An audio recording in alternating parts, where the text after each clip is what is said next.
so she may have something coming forward to you on that. Anyways, the question I was going to ask Mr. Benson or Ms. Atkins, you made reference to population, and the population in varsity has been consistent. In other words, it's not been below. In fact, it's been consistent, and the amenities capacity of schools and so forth. Because can you just reiterate what that meant to you? And as Calgary is a growing city, increasing population, what that does to, again, the amenities in varsity?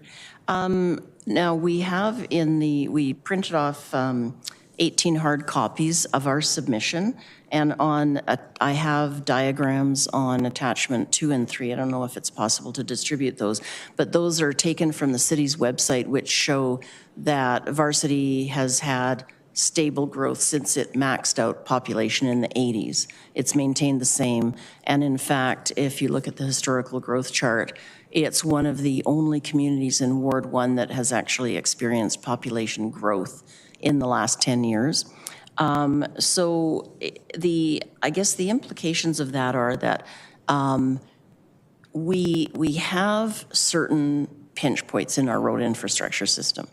And so when you're adding a lot of additional density, that puts strain on primarily the road infrastructure. I'm sure there's strain on, water and sewer and electricity and that kind of thing, but specifically with respect to the road infrastructure. So there's only so much you can do. So if you look at the density, for example, around the Dalhousie LRT station, it's not possible to have a right-in, right-out access directly onto Crowchild Trail from that point.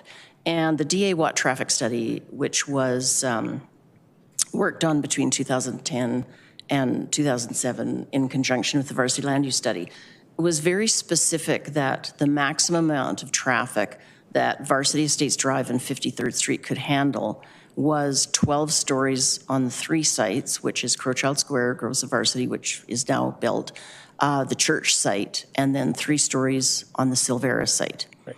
And that even with that, they were going to have to widen the roadways, put in medians, and those kind of traffic improvements.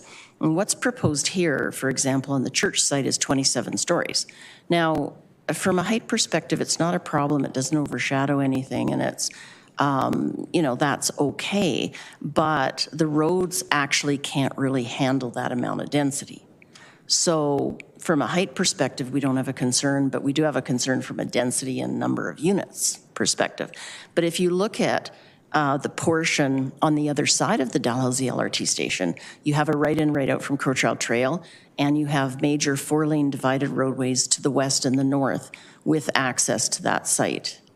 And so it's just ironic that in 1991, we were arguing that that actually should be residential development with commercial on the main floor at that time. So I guess it was a missed opportunity back then. But we just, again, feel that it's better to have comprehensive planning that takes into account the limitations of the road infrastructure. I don't know if that answers your question. We also want to preserve, obviously, all of our parks and playgrounds, too. It actually does answer the question, because a lot of times when we take a look at the boundaries, the artificial or administrative boundaries of an LAP, and in this particular case, South Shaganappi hitting Crowchild and I guess 53rd Street or around that, we have an LRT station that straddles both the north and the south. And we're talking about the south side, but not taking full consideration of what's on the north side and the density that could be taken on the north side and all the other opportunities there. So that I think that's what I was trying to highlight, is that in that particular area, right, we need to look beyond just the boundary, but a buffer area around the boundary. And then, then we can balance, I think, that concern you've got. The second part of my question was, by taking on, because you got a steady and growing population, by taking that on, other amenity space, green space, park space, recreation facilities, and that, are those at a capacity? And by taking on more population, how do you feel we can serve that? We've worked really hard over the last 40 years to preserve and enhance our park space in Varsity, and we're very blessed with being on the border of Beaumont Park and Dale Hodges Park. So, I mean, that's a tremendous asset for us, for sure. There's no question that the regional bike pathways and some of the linear park, Varsity Ravine Park, some of these other parks are under a little bit of stress. The other thing that we note is that with the increase in density and with, aging out, we have 20 playgrounds in Varsity. Keep in mind, Varsity is about the size of about 6 other communities, so it's a very large community. And they've all aged out. So there also needs to be some funds provided by council to accommodate increase in density in general. The other thing is with respect to diversity, Varsity's very lucky. We have, 5 seniors homes plus lots of bungalows where people can age in place. But we want to preserve our low-density residential areas as well. So we're not opposed to adding density where it makes sense, but where it's very disruptive to our low-density residential areas, that's where we want to push back a little bit and say, let's focus that density around Market Mall, let's focus the density around the LRT stations and not disrupt our continuous low-density residential areas. Right now, only 45% of our dwelling units are single-family homes. We do have a lot of density right now. And, we just want to be able to accommodate that density where it makes sense. And that's why we highlighted 4 of these streets. We just don't feel when you have, say, a cul-de-sac of 8 homes, 4 of which were built in 1999, 2000, it just doesn't make sense to us to identify that as a future apartment building. Nobody is going to want to buy that home with that hanging over their head and invest in that home. So we would rather see it stay as neighborhood local. Okay. So again, if I can encapsulate what you just said, is that the secret sauce to creating density is to take a look at your current activity centers, nodes, corridors, build around that as opposed to spread the sauce all over. That's correct. And that's what's been happening in Varsity. We have townhouses on each side of Market Mall, and we've got a huge amount of density that's going to be added at the University Innovation Quarter, which is 76 acres that is all proposed for downtown type height and density. So we will be welcoming that into our community as well. So we just really want to try to preserve, some of these little pockets where we just don't think it's appropriate to identify the density. Yeah. One of the things we talk about is not necessarily having to preserve, but again, strategically place density where amenities can support it. Yeah, for example, they've identified Varsity Drive and certain other streets in the community for 4 or 6 stories. Well, there's bungalows right across the lane from that. And the 6 stories is identified south of those bungalows. So they'll be in perpetual shadow, those homes. Makes them very undesirable. So when we have the capacity to absorb a lot of density at the LRT stations and at Market Mall, we want to try to preserve those other streets because they're very, very much residential streets. So again, I don't have it as one of the priorities, but we would like Varsity Drive to be neighborhood local with a maximum of 3 stories. Okay, thank you.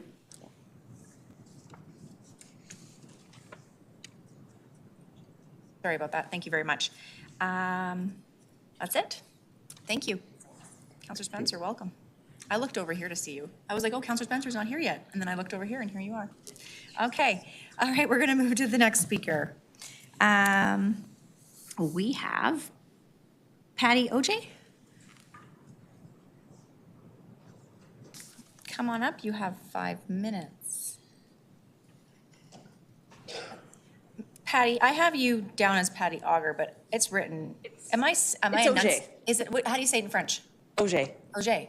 Yes. Thank you. Did I say it wrong when I said OJ? No, you said it correct. Well, thank you. I was being corrected. Nope, that's great. Have 5 minutes. Madam Chair, there is a second member from our community association, Pat Muir, that's on the list. I'm wondering if she could speak following me. Absolutely. You're the next. Actually, you're the last speaker. So if you would love to come up there and sit behind Patty, that would be great. Thank you. And then we'll call out for any more speakers.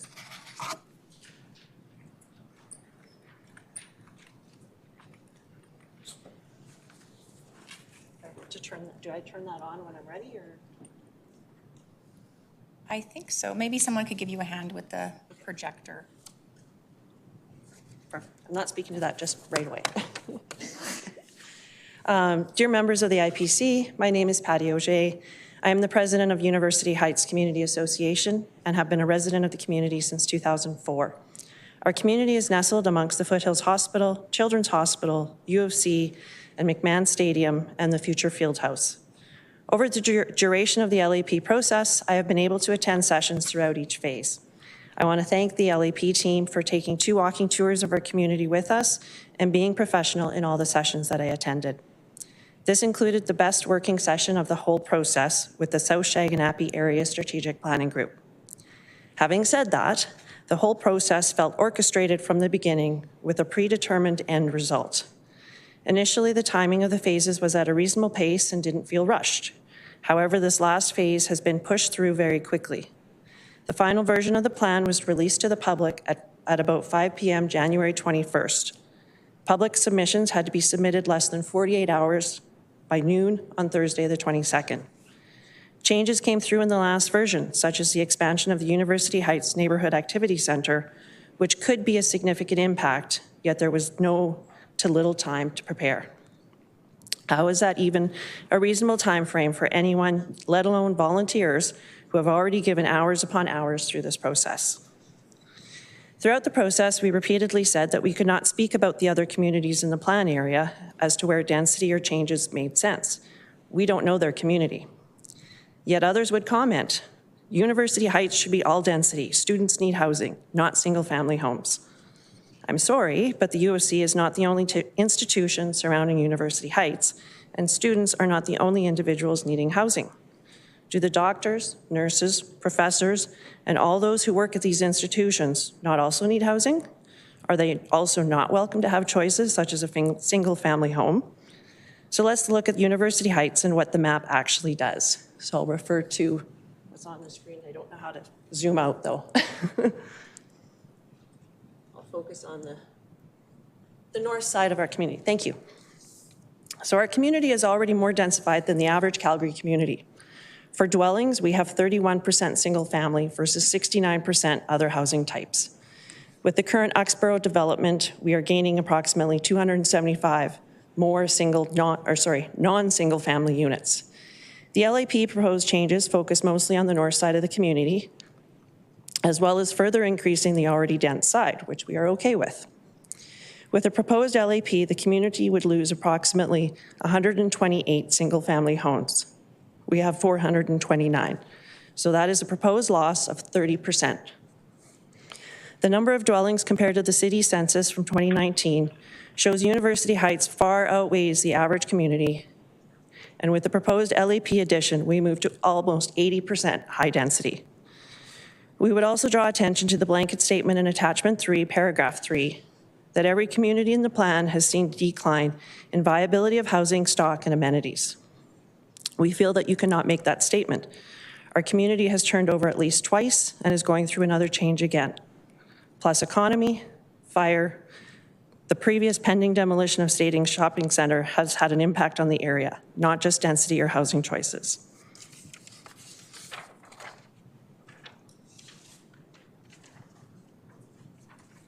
The argument is always about diversity of housing options available. With the addition of University District, a new master plan community just like ours was back in the 60s, we have additional housing options steps away. For those that don't know the area, it could easily be argued that University Heights and University District blend together as a community base. The separation is a matter of a thin green corridor. Finally, I would like it noted, as I have said throughout the LAP process, our entire community has a registered restrictive covenant since the beginning of the community. However, the LAP fails to identify that in a meaningful way, other than to acknowledge that the city will always choose to ignore a restrictive covenant, forcing neighbors into legal conflict with their neighbors. As the city is well aware, as a result of the blanket rezoning, more and more communities are considering restrictive covenants as a tool to protect what has become a treasured entity in this city, a single-family home. Thank you. I'll now pass it off to Pat if I can. Yep, thank you so much. Is it okay for use this mic? Okay. Just can I request, it's already been done, but I just want to reiterate our request. We sent our development letter in last night, and we had done some editing. I have paper copies, but unfortunately I've had a major printer fail at my house this week, which has been very stressful. And so everything that got edited last night is in the document that I sent to Terry. So it was on a stick. So, anyway. My name is Patricia Muir, and I'm representing the University Heights Community Association Development Committee. I've been a homeowner in the community since 1989. The University Heights Community Association, UHCA, would like to register our profound concern for the manner in which the statutory Stadium Shopping Centre ARP, SSC ARP, has been insufficiently represented in the policies of the proposed LAP. The former Stadium Shopping Centre, now rebranded as UXPRO, defined as a neighbourhood activity centre in the SSC ARP, has now been morphed into a larger University Heights Neighbourhood Activity Centre, which has not been discussed with our community in any meaningful form. We contend that the major Uxborough development, which has only 2 of the proposed 6 buildings completed, is one of the most significant projects in our LAP aside from University District. The relatively small site is in a highly busy area adjacent to Foothills Medical Center, including the newly opened AGE Cancer Center, AGE Cancer Center, the Trans-Canada Highway with proximity to U of C, University District, Children's Hospital, and the Foothills Athletic Park McMahon Stadium area. Our community recognizes the need for increased density, which we have supported in the SSC ARP and in the build-out of University District. We also supported the Max Orange BRT. We are aware of the potential for further densification along University Drive in the Foothills Athletic Park McMahon Stadium area. Our community was master planned in the 1960s to include a higher density, which houses 2/3 of our community population, in missing middle style housing, plus apartments, small apartments, and high rises. Uxborough has 203 new units in the completed residential building, with another 75 units planned in a future building. Overall, to understand the intensity of this development, the built form already will represent about, actually it's closer to, well, we have 84% of the size of Market Mall. It might be actually a little higher. But anyway, the Stadium Shopping Centre ARP has been revised twice in addition to the creation of the Direct Control District in 2016.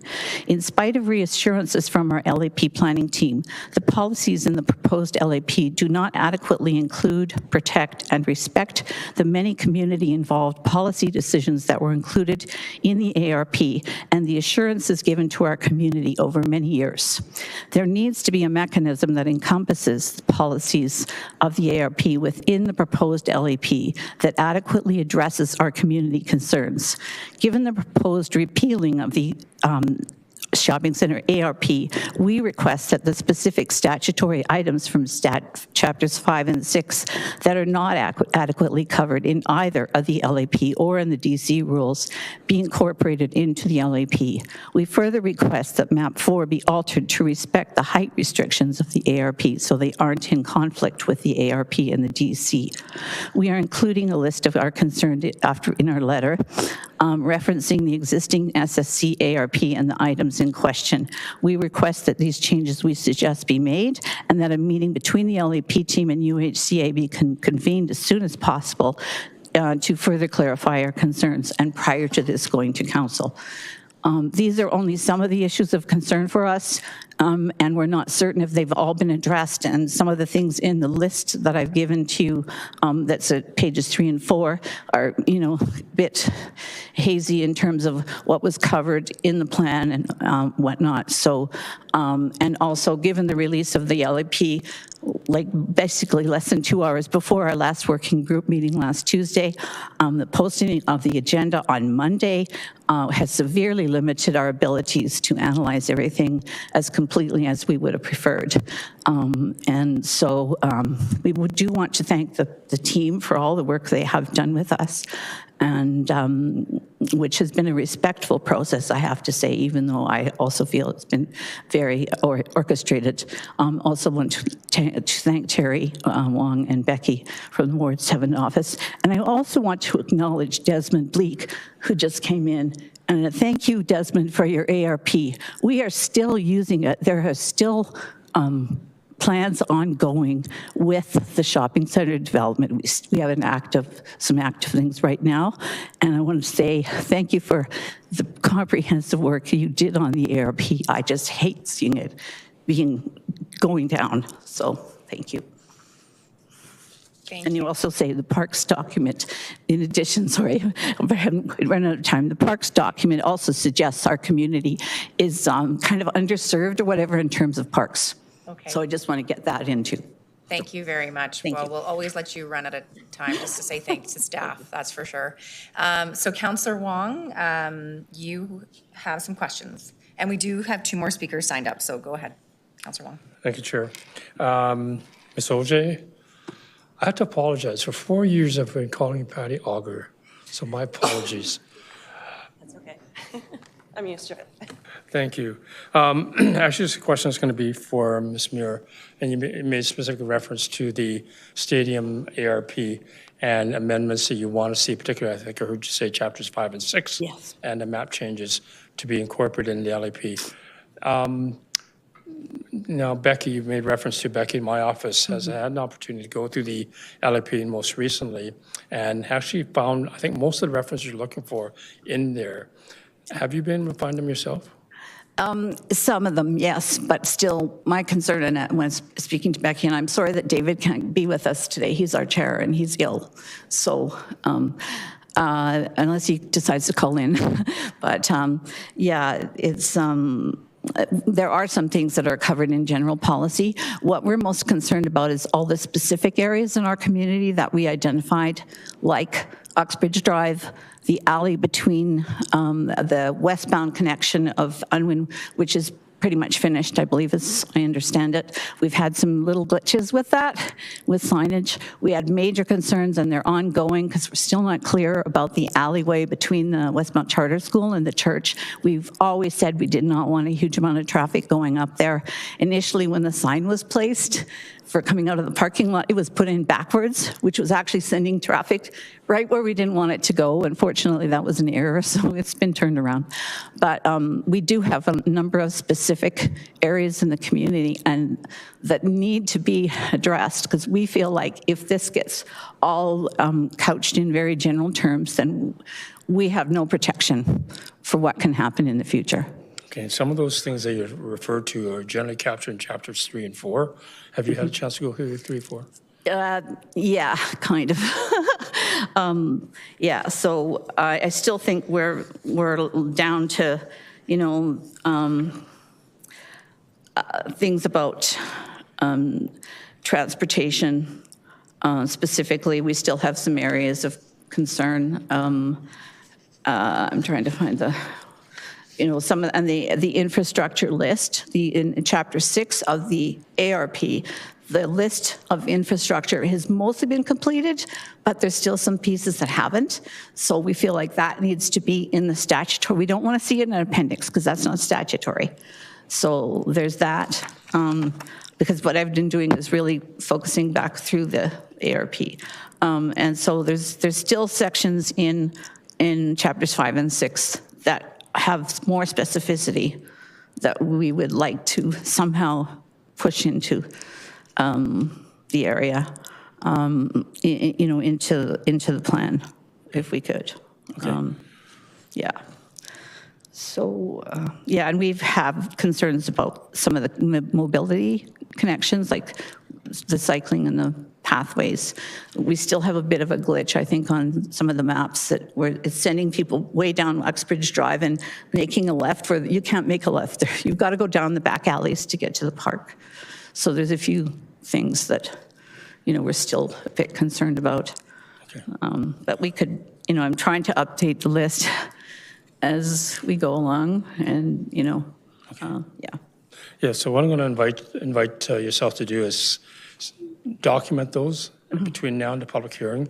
Becky will go through them and sort out which ones are appropriate amendments to the LIP when we get to public hearing. Is that okay? Yeah, we would like to. And we'd like to have some kind of a meeting or something ahead of all of that, you know, rather than being pushed. Like, we were expecting this to happen on February 12th. And with it being bumped up those 2 weeks, and then in addition to everything else that's been happening in the last 10 days, it's been a lot. And even over the summertime. When things started, we did send a note in our letter in June to the planning team wanting to discuss this University Heights Neighborhood Activity Center, which only showed up in a very small thing. And I have to say that the best explanation I got from Calvin was only last week why University Heights Neighborhood Activity Center now encompasses the whole area around there.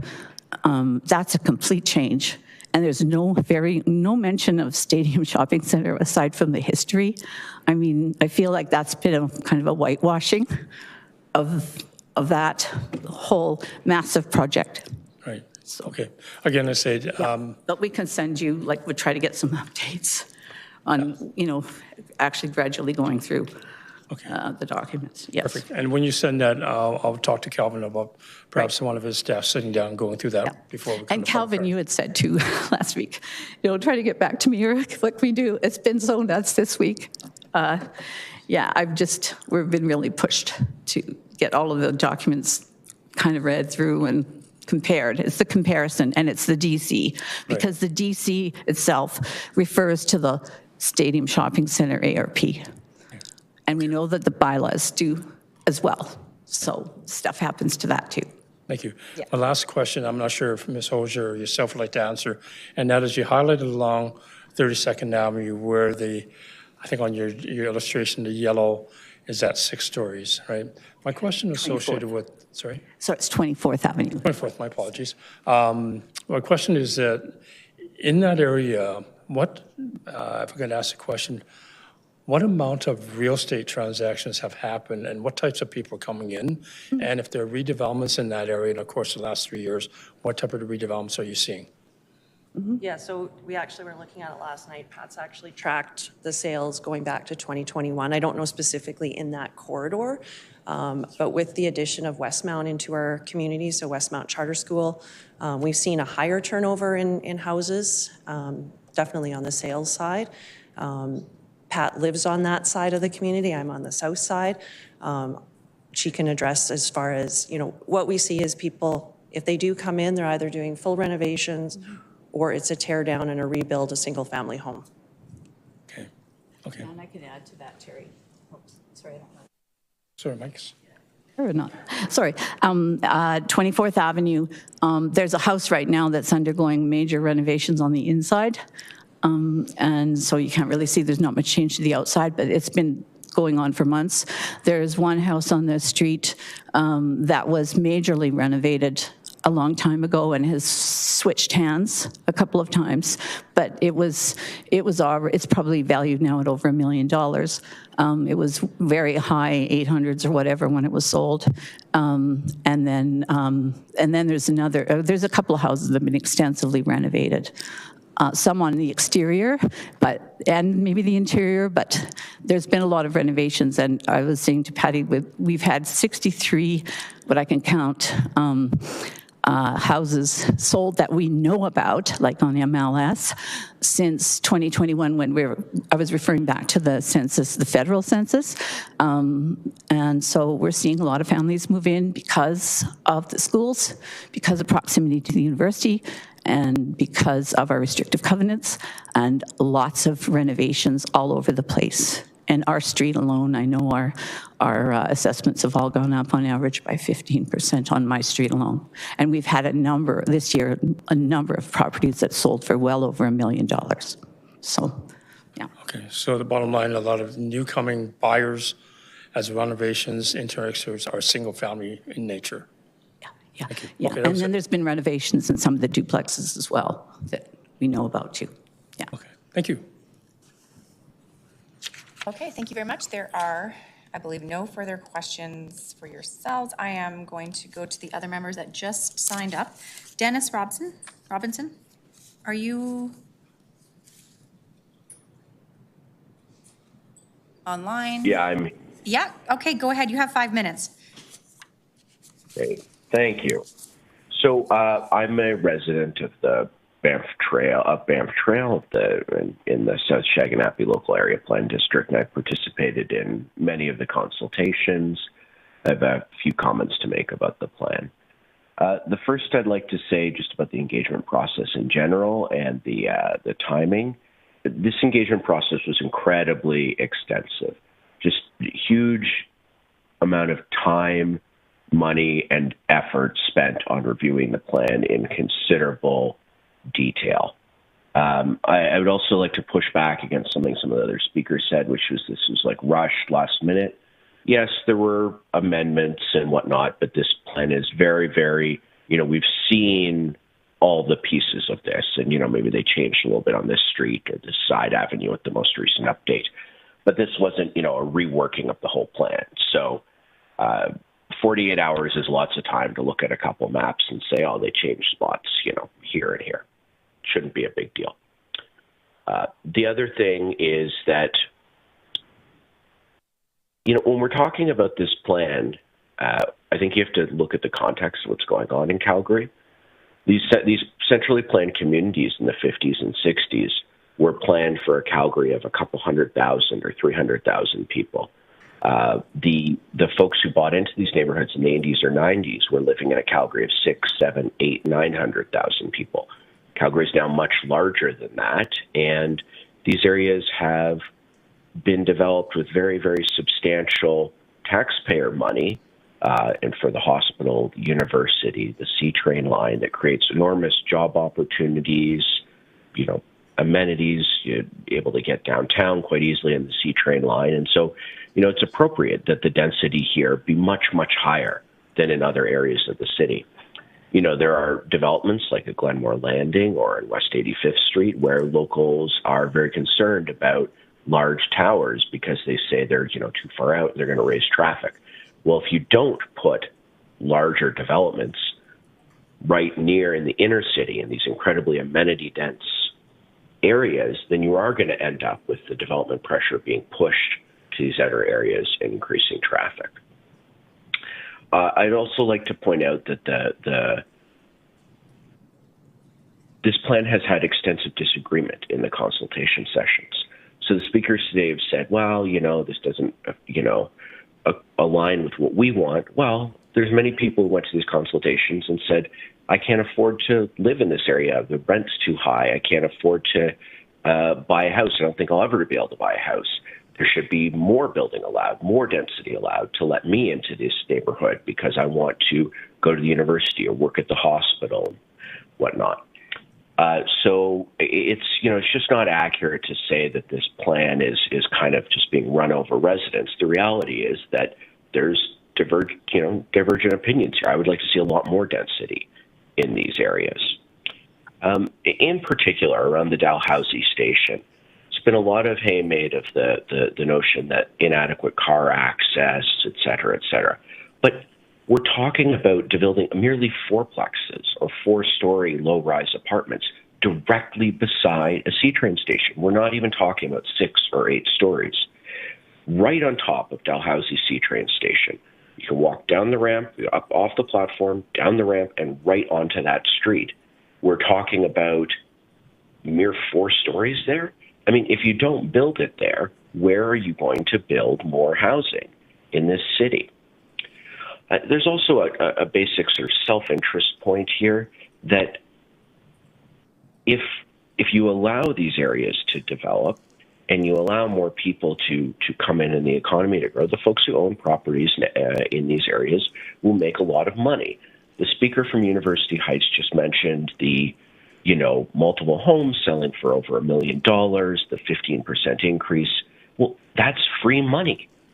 Do you not want a 10% gain on your $800,000 or $1 million personal holding tax-free? It's wild to me that we're not able to sort of see this as an enormous economic opportunity and also a way to include the next generation in all the advantages that this great neighborhood has to offer. So there could be more density, but the density in this plan is at least a start. And for the folks who are representing riding wards farther on the outskirts of Calgary that are concerned about excess development in your areas, if you do not support transit-oriented development in the inner city, then the development pressures in your ward will get worse. Thank you, Mr. Thank Robinson. You're done. There are no questions for you, so please hang up and listen via live stream. We're going to go to Sean Tuff. Hi, can you guys hear me clearly? Yeah, we can. You have 5 minutes. Go ahead. Okay, 70% of max go.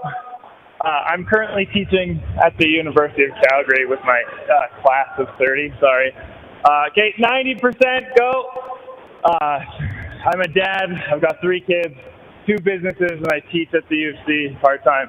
Okay, everybody grab a ball and warm up with a partner. Mr. Tuff, So do you trying want to to call fit us in- back when you have an opportunity? Sorry, I just gave them a chance to warm up and Okay.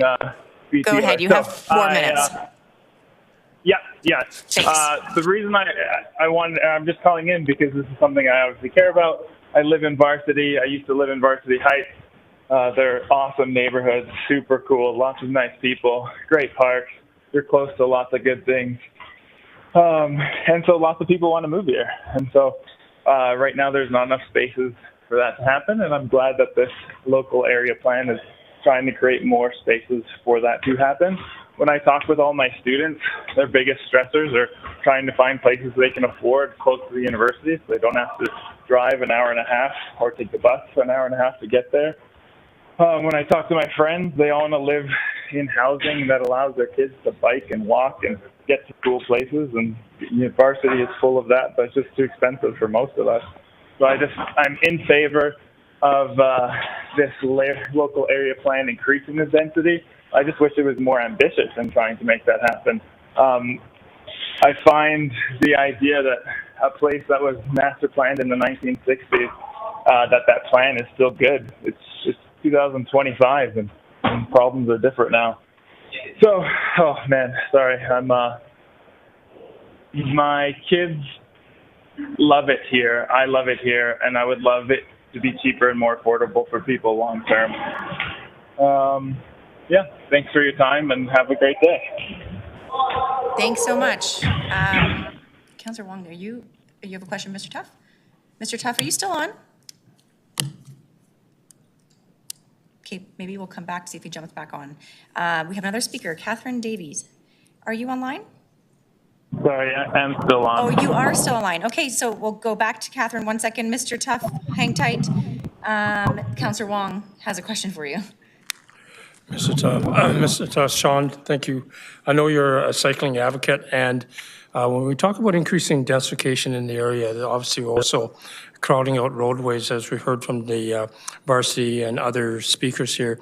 The question I have with the provision of more cycling, would cycling be better suited on pathways, given there's a lot of pathways in the Varsity area as opposed to on roadways?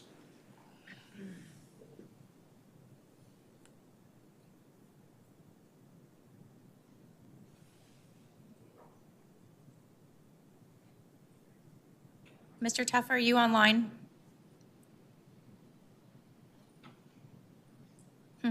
Maybe he can jump back on if he hears that he has a question. Okay, next speaker is Catherine Davies. Are you online?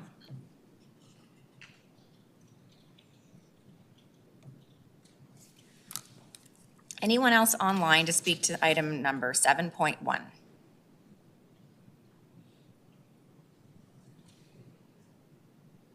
We've gone through everybody, so I don't see anyone else. Anyone else online? Okay. We can always try to come back if we have committee's permission, but I'm going to move on. So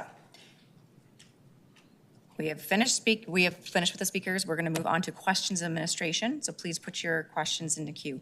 Then after that, I will look for a mover to the item. There are some amendments to come forward, and I hope we can finish this before lunch. If not, we will be taking an hour break at noon. So, Councillor Wong, you're up.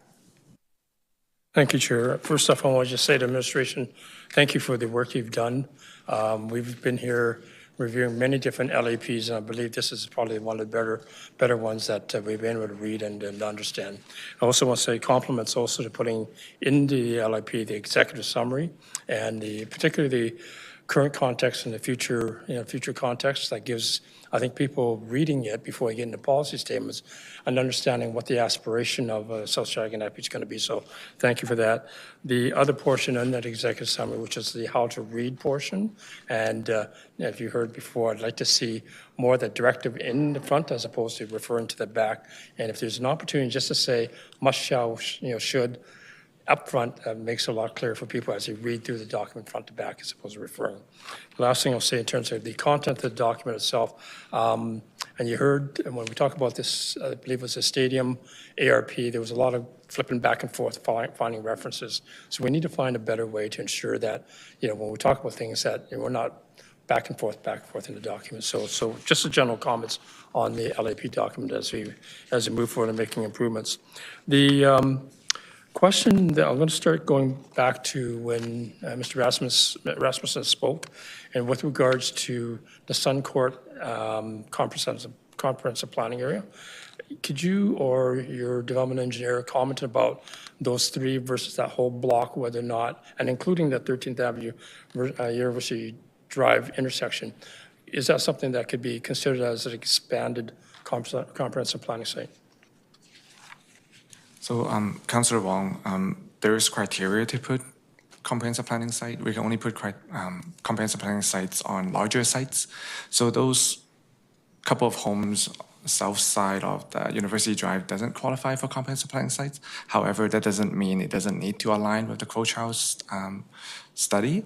So by putting it onto the Suncourt, we emphasize that for that particular site, if there is development interest in the future, they need to specifically look into it. And also looking at the Crowchow study, the south side says potential impact, it doesn't show a overpass directly over it. So there's a development permit review or the land use review, those could be picked up if the study affects the proposal. Okay. You talk about the Crowchild expansion, and we had that conversation in the previous council as to how to move forward, and there was an understanding that from 5th Avenue all the way to 24th Avenue, that segment, is kind of put on pause. Major capital funding, it's not even the horizon of doing that. So that's what I'm saying right now. Before we look at the Crowchild study, can that section, University Drive, 13th Avenue, those houses, be considered if and when somebody goes says that we want to do something with the Suncourt area? Can you clarify your question? My question, I think what I heard you say was it could be considered when we talk about this Crowchild expansion. And what I'm saying, the Crowchild expansion likely won't happen for 20 years. So in the interim, if somebody wants to do something on a Suncourt site, right, how do we include the concerns that the community had? Yeah, I'll defer to our development engineer, Jason Bell. Good morning. As part of the council-approved Crowchild Trail study, part of the recommendations was to direct administration to acquire, on an opportunity basis, property required to accommodate the medium and long-term plans for Crowchild Trail. So that does give us statutory direction to do just that when a development permit does come in. Okay, I'm not sure that answered my question, but I'll leave it there. But just bear in mind, there's a concern from the community. The second concern from the community was on 29th Street, particularly from 13th Avenue right up to Crowchild, around 16th, right up to 16th Avenue, sorry, and then turning east on 16th Avenue, the egress in that area. Again, perhaps the development engineer, do you want to comment on the concerns from the community? Thank you for the question. Yes, so 29th Street is identified in the 16th Avenue study that was done in 2021. So that's part of the east segment, and as described, that intersection in the long term is to remain as an at-grade intersection as per that functional plan. 29th Street is identified in the LAP in the appendix, looking at exploring different upgrades, as well as we will be looking at leveraging ongoing transportation impact assessments in the area, including the UIQ project, University Innovation Corridor, to further analyze that specific roadway. Okay. Thank you for that. The question also posed to, again, Mr. Rasmussen in the area was the inclusion or exclusion of, in the LAP document, of significant activity centers or locations, the University of Calgary, Foothills Medical Center, Arthur Child, the Innovation Corridor, that was identified or felt by the constituent not covered here. And I believe his statement was, that's not going to be in this plan. Can you explain why not? Yeah, the local area plan identifies those activity centers like the university campus, the hospitals as regional campus. And the reason why we put in regional campus is the city does not have authority to dictate what could happen at those sites because they are under different jurisdictions like the provincial or the federal government. Okay, now recognize the same thing, and I'll take another example of that, not in here, but we had a debate in council last December, I think it was in November, around safe consumption sites in the downtown core, and we just determined that that particular situation was the province's responsibility. Whatever they want to do in a safe consumption site, that was there. But one of the things that we have heard many times over was it's not just about the use of that site, it's about the environment around it, the corridor, the buffer area around it. So as it affects the Beltline people, as it affects the people going to underpasses, this and that. So I guess that's my question is, even though it's not within our jurisdiction, right, there are knock-on effects to the surrounding neighborhoods. So my question is, how is it we can incorporate, some of the, as we know it today, the regional uses of those sites, but as it relates to, the effects to the communities around there?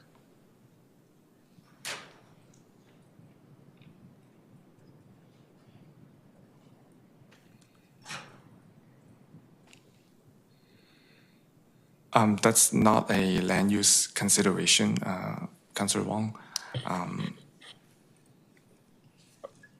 Maybe there we go. So yeah, in terms of safe consumption sites, that's not a land use consideration we would make, and we're not considering that right now in this local area plan. We do have policy that speaks to interaction between areas adjacent to the university, adjacent to the hospital, that kind of thing, and then any we've worked with the university. We've talked to AHS about this plan. There's a letter of support in our attachments from AHS about this plan, actually. And so we've talked with students at the university. We've talked with the university itself. We've talked to the student union president at the university.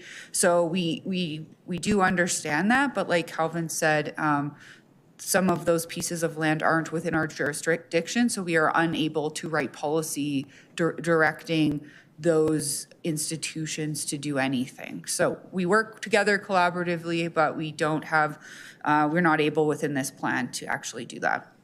Okay, I hear what you're saying, that we can't define or dictate to the university or to the province or the provincial institutions that, but again, there are municipal infrastructure in and through and around them, roadways particularly, right? So I guess that's the question I'm trying to get is how do we handle that, the intersection of those two? So pieces of that are part of private infrastructure. So there may be pieces that the hospital maintains or the university maintains. Obviously, any entrances to university, hospitals, that would be something our mobility team would be considering through all sorts of transportation studies that we look at. We understand that there is, policy that we have that speaks again to ensuring safe access on the roads that the city of Calgary controls, those types of things. So that is a consideration. Okay. I'll take you to a portion that I think I heard Mr. Rasmussen make reference to, and that's lands that the city owns. And that's around the Foothills Athletic Park and around the aquatic center and so on and so forth. Again, have we addressed those within the plan? That site, specifically the Foothill Athletic Park, is identified as a comprehensive planning site, and there is a master plan work happening right now. Okay. We have Nathan online in support from that project team. So he may be able to provide more details on the type of project right now. Okay. Before you bring him on board, I just want to be sure, again, Mr. Rasmussen had indicated that around, the Foothouse Athletic Park, McMahon Stadium, that whole, chunk there, again, has that been really considered as part of the plan? So you're saying the Foothouse Athletic Park portion has been? Yeah, I would say yes, we have considered that as an upcoming project. Otherwise, we wouldn't identify as a comprehensive planning site. And also, we use urban form categories and the different building scale to identify where growth and change could occur. And for this plan, it's really about around the activity center, transit station areas, and at key corridors. Okay, thank you. The comments that were brought forward were again around St. Andrews and around the University Heights and around Varsity. And I'll speak more so about the communities in my area particularly. But as we increase densification and we increase the population in the area, one of the knock-on effects is, do we have capacity for infrastructure and community amenities? Can you address whether or not they have been addressed and planned for in the growth of the area? Yeah, so looking at the utilities and the impact of it, the local area plan looks at it from a very high level. Just so we do modelings as part of the local area planning work and work with different city departments, just so they can identify future and potential upgrades needed if and when developments happen. Further review will happen at the land use or development permit stage, just so we have a little bit more detail, such as what's being proposed and the number of units, so we can specifically identify the upgrades needed at that time. So it is a multi-level review, and local area plan looks at it at a very high level. Okay, so when you say at the at the land use portion, if the land use, let's say we're adding particular density population and has a knock-on demand for increased infrastructure, increased community amenities, they'll be addressed then? Yeah, we look at things through applications.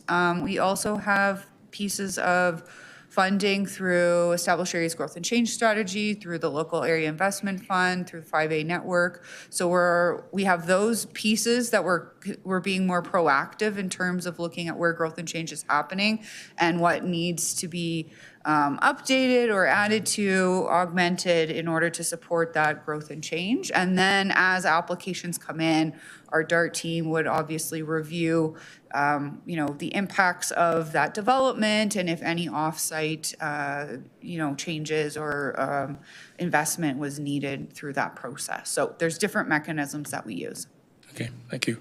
Two more questions, and then after, when we have a mover, I'll bring some amendments. That's okay. So two other questions I've got. We made reference to in section 2 a lot of policy statements, and a lot of policy statements in there are prefaced with a opening paragraph, and in some cases the opening paragraph are fairly comprehensive to kind of explain why the policy statement there. In other cases it's not. My staff have identified a series of policy statements where the opening paragraph could be enhanced, if I could use that term. Are we open to enhancing those statements? Yes, I think the LAP, so in the local area plan, where we speak to urban form categories or scale categories, we do have a fairly robust description. The intros to different sections that we've added a bit more focused around the transit station areas and like changes that are needed. So we could update them. Personally, I don't think they would be required to support the vision because we have that elsewhere in the document and through the urban form and scale maps and through other introductory sections. But yes, we would be open to it. Okay, and those introductory statements, would you consider them part of the statutory policy or just descriptive? I'm going to throw that question to law. Thank you. Thank you.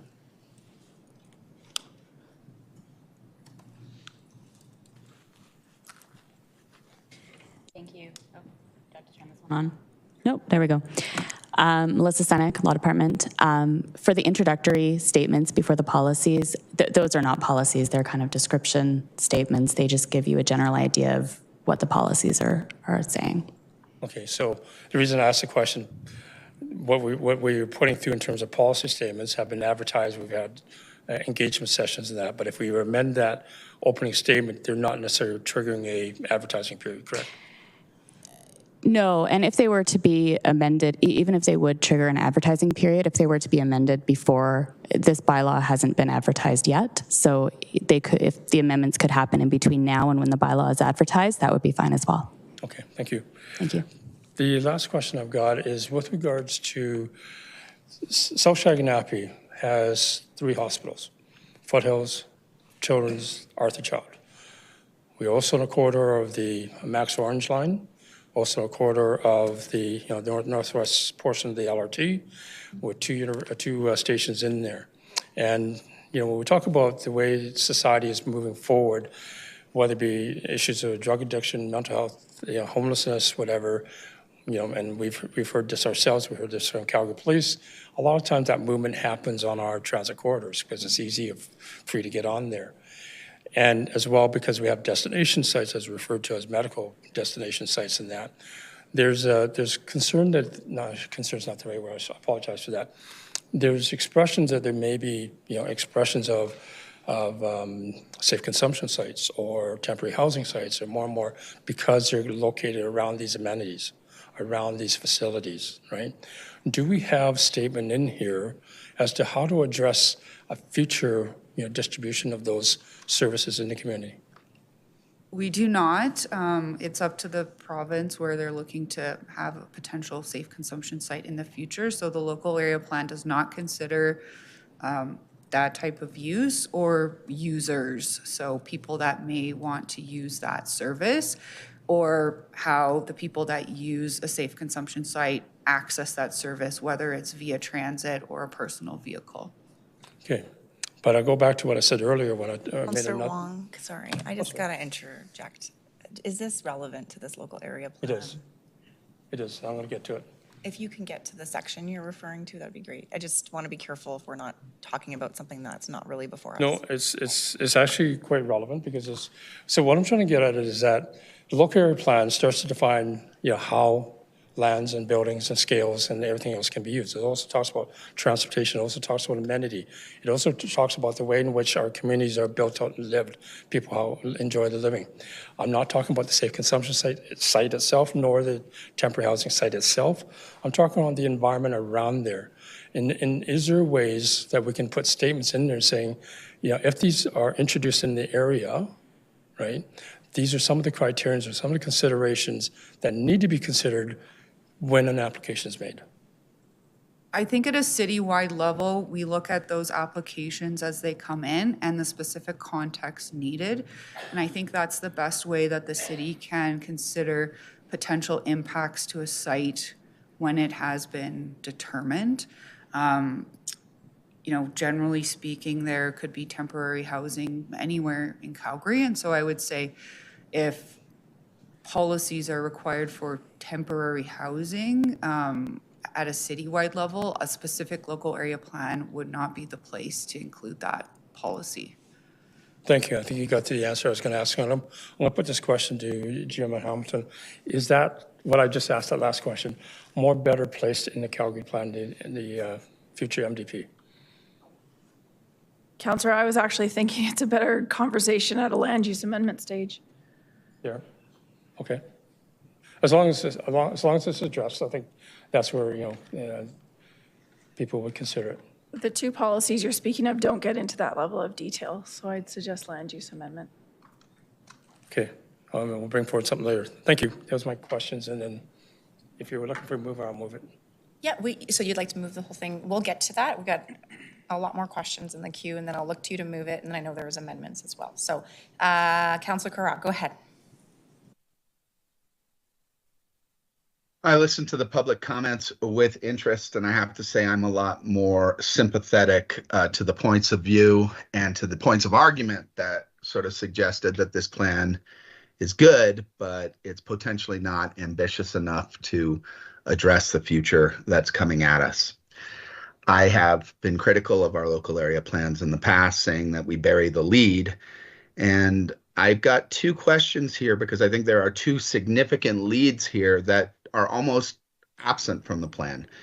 And the first one is we've spent a lot of time. We have a huge amount of money in the bank placing our field house. And we know where it's going to go. We've got, at least a third of the money in the bank to build it. We have extensive plans about how we build a comprehensive university district scale neighborhood around that and wrap McMahon Stadium. And the fact that these are white places in the map, when these are sort of like the central nodes that should be celebrated, is fantastical to me. I don't understand it. And I need to understand what our thinking was in excluding, this most central part of this plan from this plan.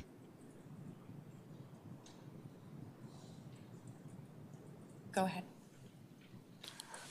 Councillor Corral, through the local area planning process for the past 2 years, different phases, we have listened to community feedback while balancing city council directions on where growth and change could happen in the area. And from the very beginning of the project, the project team has identified transit station areas, main streets, activity centers, and the key corridors. That's where growth and change could occur. And in our presentation, we show the evolution of the maps that we have created through our process. And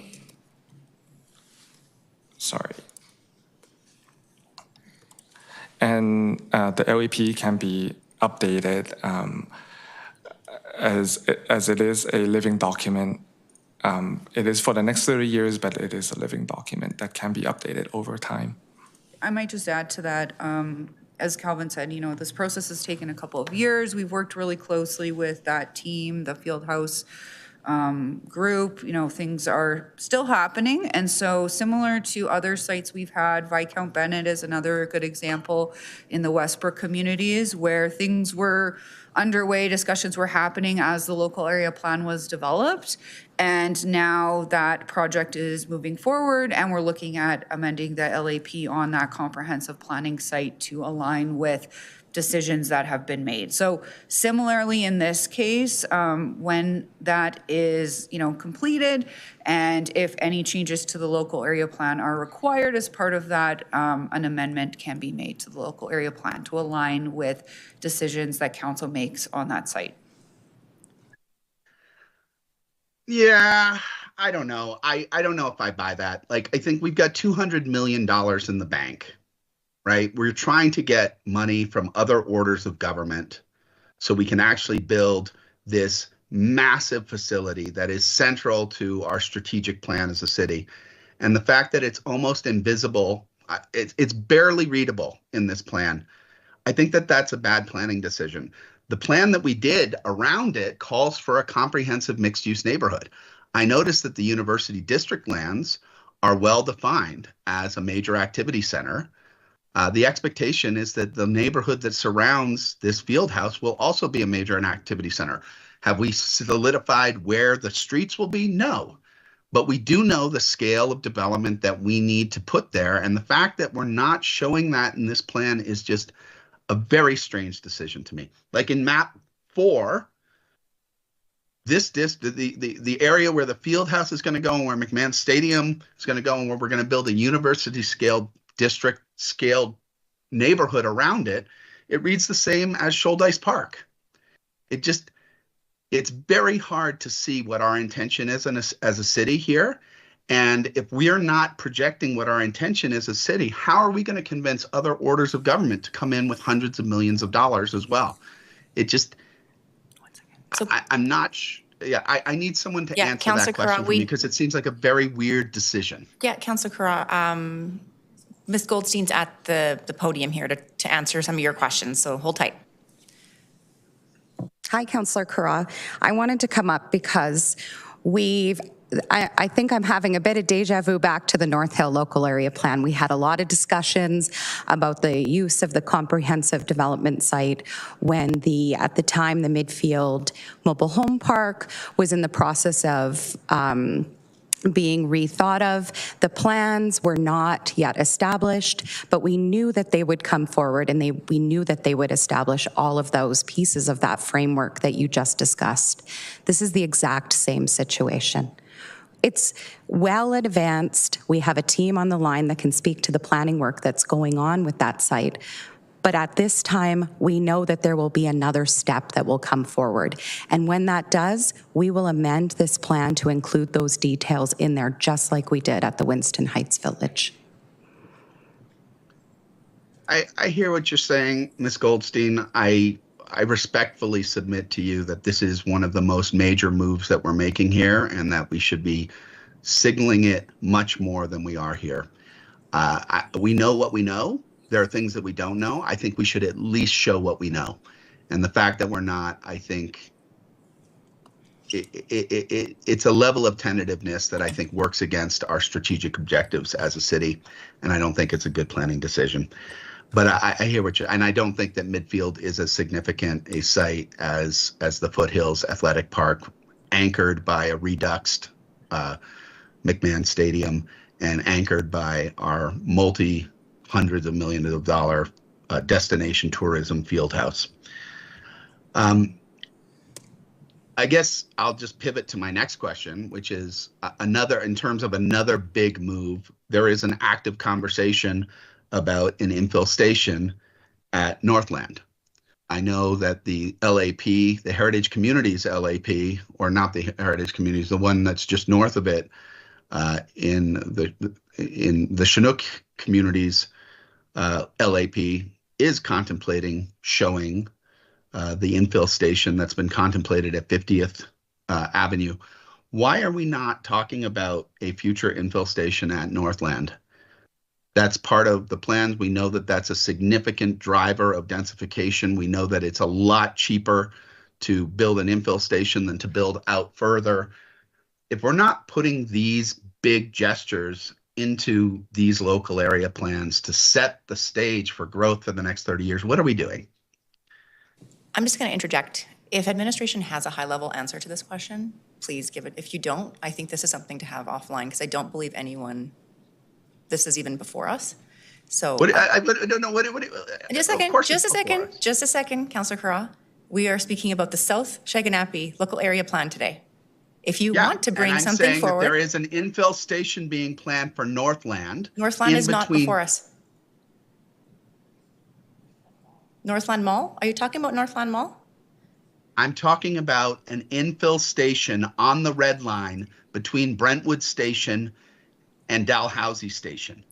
It's an active planning conversation. Is it in the mapping that we have in front of us today? We can provide a yes, it is. Oh.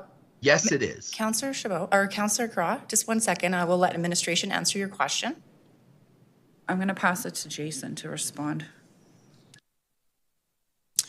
Thank you for the question, Councillor Carra. We do have Calgary Transit on the line, so I'm hoping to defer that question to Calgary Transit.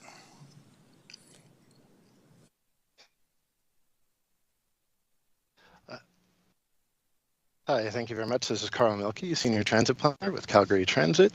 So in 2017, the city looked at a feasibility analysis for an infill station at Northland, and it was determined that the station would increase operating costs.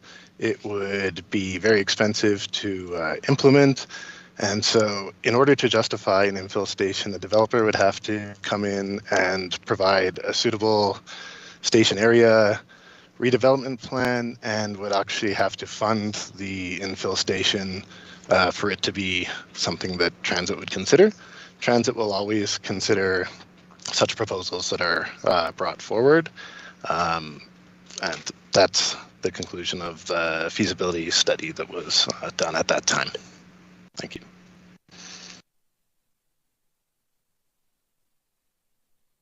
This is a plan for this is a plan for decades out. we reorganized our entire planning department so that we wouldn't have transit planners in one section of our bureaucracy and land use planners in another and parks planners in another. We reorganized so all our planners would be in the same place and they could establish forward-looking visions for our city that would be able to accommodate the growth coming at us. We know that an infill station is significantly cheaper than building a further line out. Building a further line out is in our long-term plans. Building infill stations is the kinds of conversations that we need to have and solve and establish in local area planning exercises like this. Otherwise, I'm not sure these plans are stepping up to do what they need to do. I don't have anything for, I mean, I think we have. Are you entering debate, Councillor Crott? Because I just want to get through the questions. So do you want to hold debate? If administration would like to respond to this, I'd be very interested. I just. If you'd like to respond, that's the question. Councillor Corral, even though the plan doesn't specify or identify the location of the potential station, we have put in consideration on the spot that was once identified.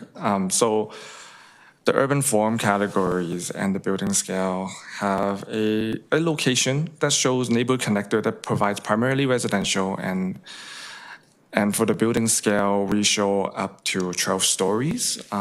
Even without the station, the team feels at that location, it's a good outcome to have a higher growth at that location. So if in the future the stations do come, the plan has already looked into it and placed the proper urban form and building scale for a transit station development. Yeah, I think our local area plans are still too much land use plans done by land use planners and not forward-looking city shaping documents, looking to accommodate the kind of growth we're receiving, looking to address the climate crisis that we've declared. I just do not think, I think we're burying the lead and we're being tentative on big moves that we need to make. That's all I have to say. I don't have any further. I mean, there's a bunch of little things in here that I could sort of ask questions about. Like, I don't know why, like on map 2, why is the stadium keg significant redevelopment that's taking place right now not included as a MAC? It's included as a gray, untouched neighborhood in map 2. I don't understand that decision either. You know, this council ground through all kinds of fierce debate. Okay, Councillor Carra, do you have a question? Councillor Carra, do you have a question? Because now I feel like it's debate.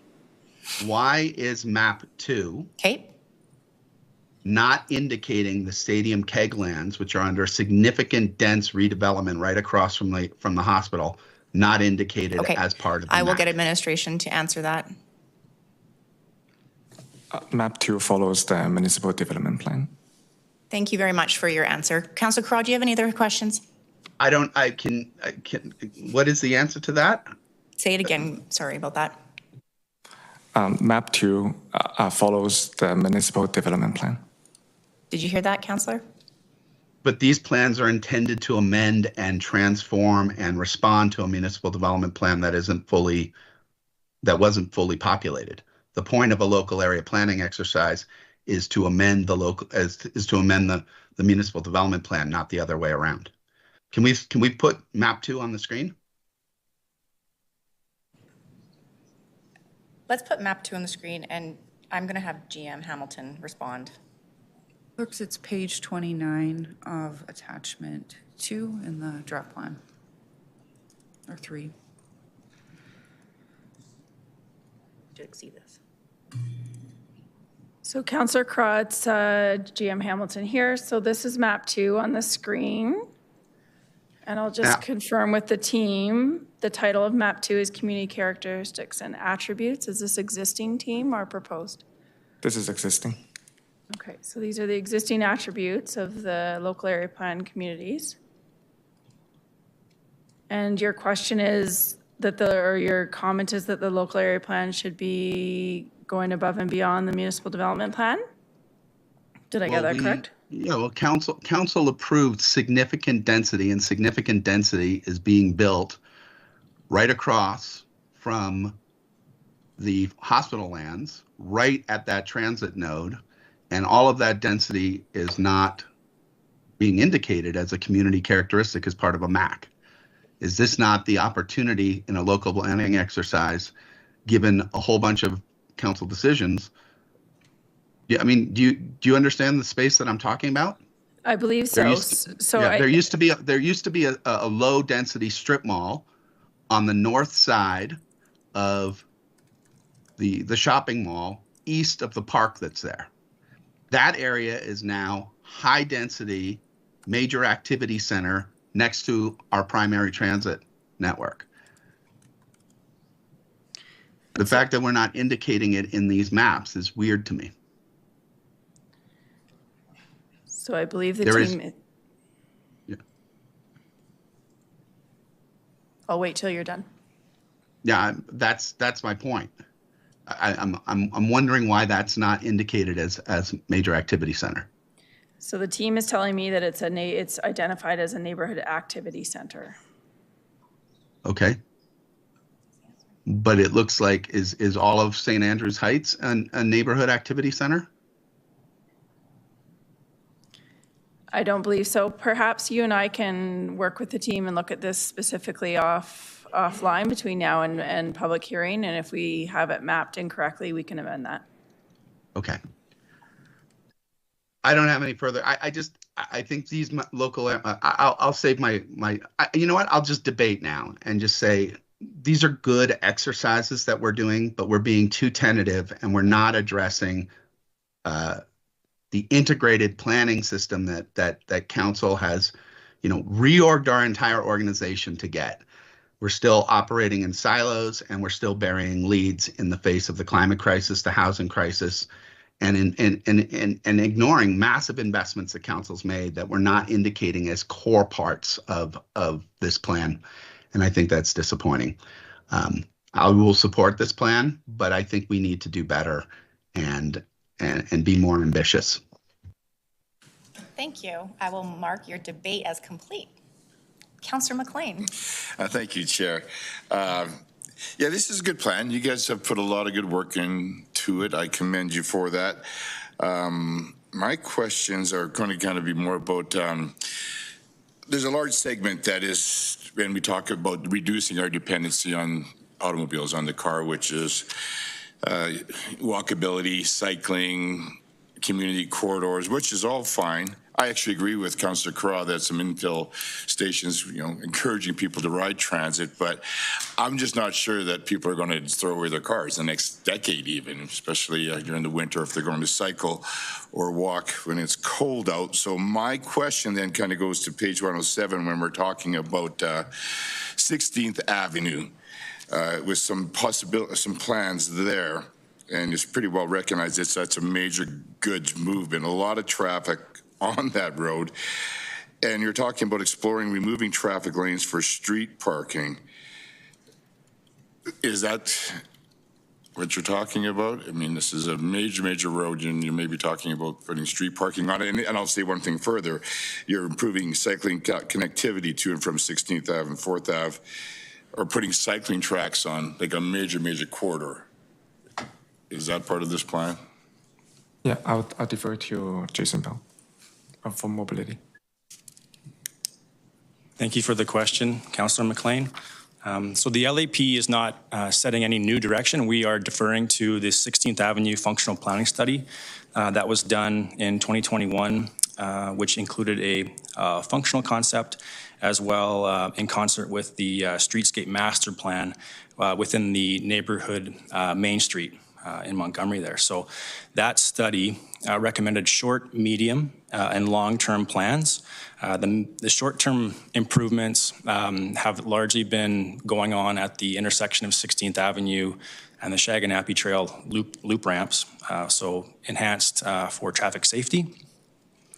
The medium-term plans recommend the 4 lanes, but the long-term plans, the preferred concept at this time actually recommends 6 lanes through 16th Avenue.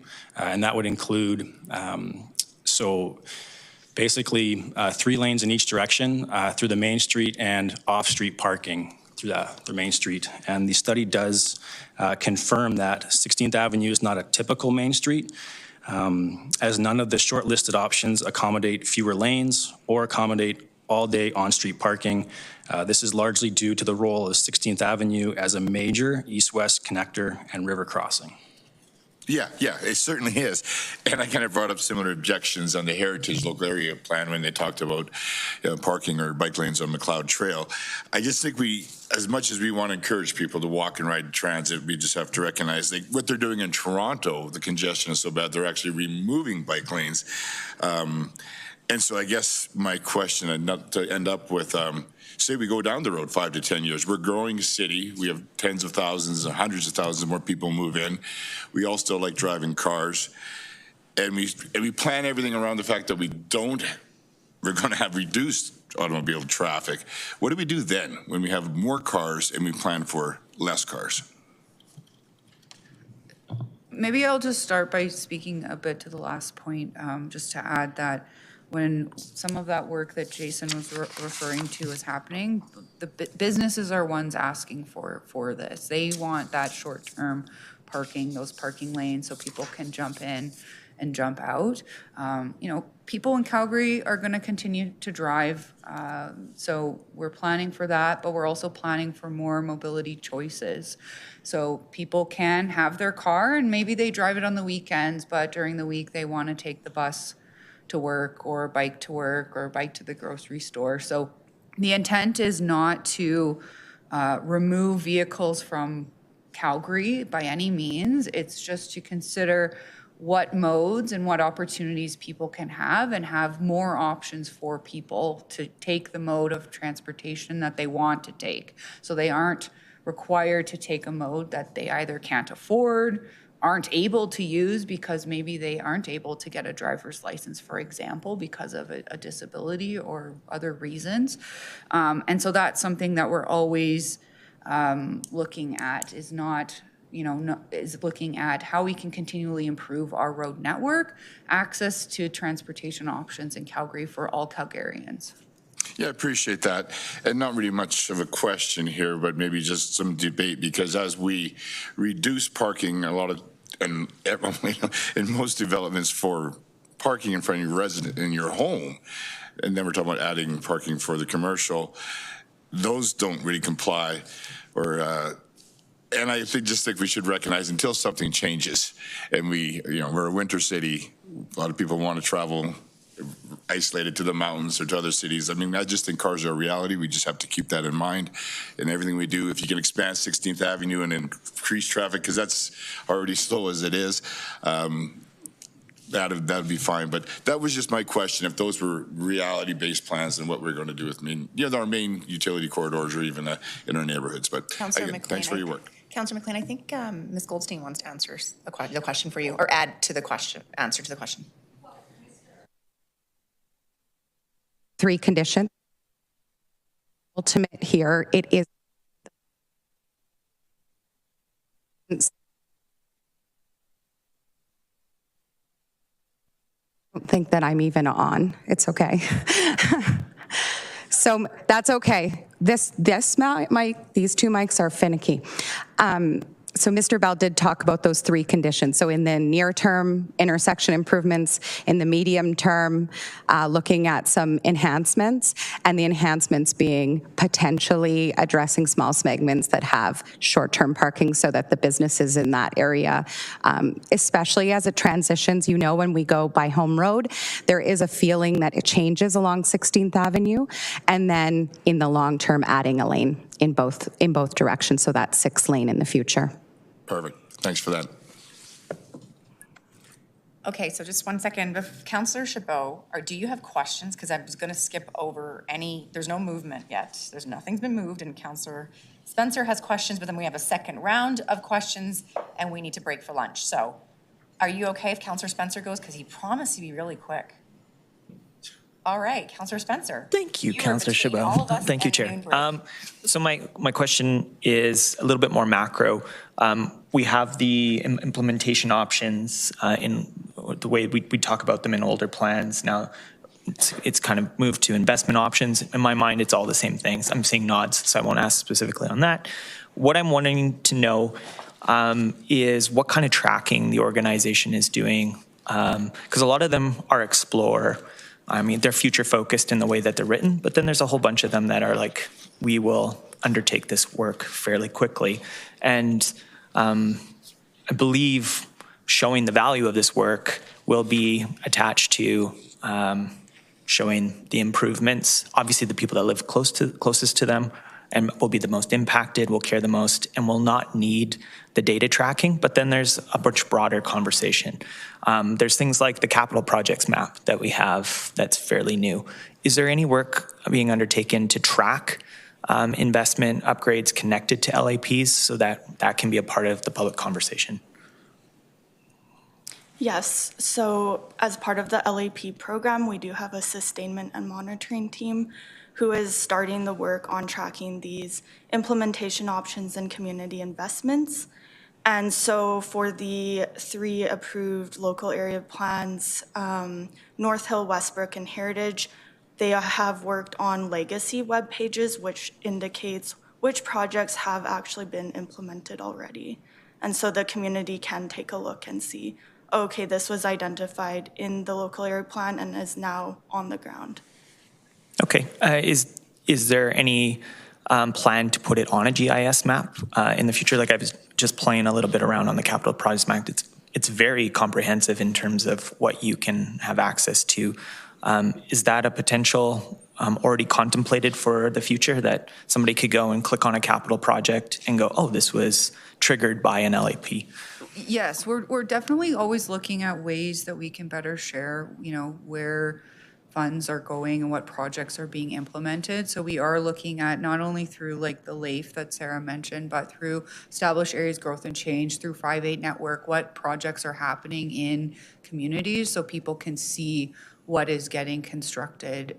They don't know whether the funding came from established areas or the LAPs or what have you. And so we are looking at how that can happen through not just our sustainment team, but through those other teams as well. So always looking to improve those types of things. Awesome. Thank you. No further questions, Chair. Excellent. So we will break for lunch, return at 1 p.m. with more questions, and then second round of questions, and then move the item with amendments. So we will see you back here at 1. Thanks.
Welcome back, everyone, to the Infrastructure and Planning Committee meeting.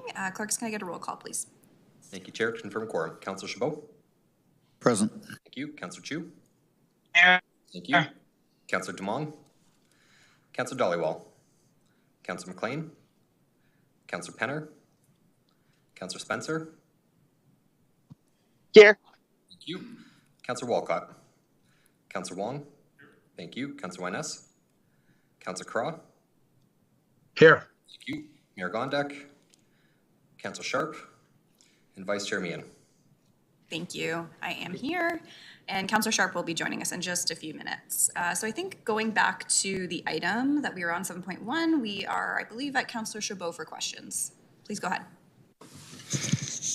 Well, I don't have a lot of questions. I wanted to propose some amendments, so I'm not sure if mine would be appropriately put now, or there was some input from the community. I believe the recommended amendments that I put forward have been viewed by administration, and it's similar to some of the amendments that we made on East Calgary International Avenue communities, that these have been vetted by administration. It was input specifically from the varsity community that was the genesis of many of these amendments. They're very site-specific relative to the context of the community. I don't think they're that egregious as far as some of the recommendations that are before you. So if there's Clerks no has them, and I believe questions, we haven't had anyone move the item yet.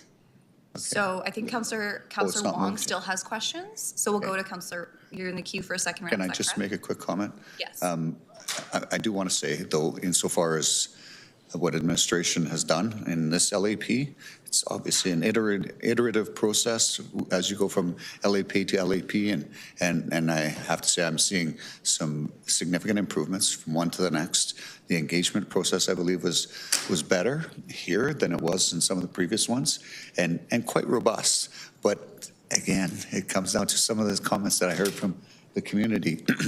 It's every community is going to be different, and in some communities they're going to want more face-to-face engagement, and whether or not that's something that's going to be part of your portfolio or your objectives, if and whenever I live long enough to have an LAP come in my area, I will be seeking some additional work on my own to do more face-to-face engagement if the community feels there's not enough. Because again, for my community, face-to-face is what they like to see more so than online. So thank you though for your work, and I did hear that some of them did want to see that. So I echo some of those sentiments, at least for my communities, but great work. Thank you very much. Thanks for Councillor Mann starting the meeting for me. Councillor Wong, you're next in the queue. Thank you, Chair. One of the things I reflected on when we talked about earlier, again, is the opening executive summary and the current context of different communities. And I want to highlight the fact that Montgomery, as well as Parkdale, were annexed as part of the city back in 1963. And one of the things we had discussed in a previous year was was the context of our infrastructure associated with Calgary infrastructure. And then the question that Councillor Sharp and I put forward was, again, our infrastructure as it relates to the standards, the capacity, the condition as it relates to connecting with the rest of Calgary. In here, and I say this only because the last Monday night I was with a great number of residents in Montgomery who were talking about the South Saginaw LAP, and they had raised the question again, the explanation as to why the infrastructure is different, or not different, not considered different, because again, they're concerned about capacity and condition and everything else. So can we get just a restatement of that, why you think Montgomery is, in terms of their infrastructure, not a challenge?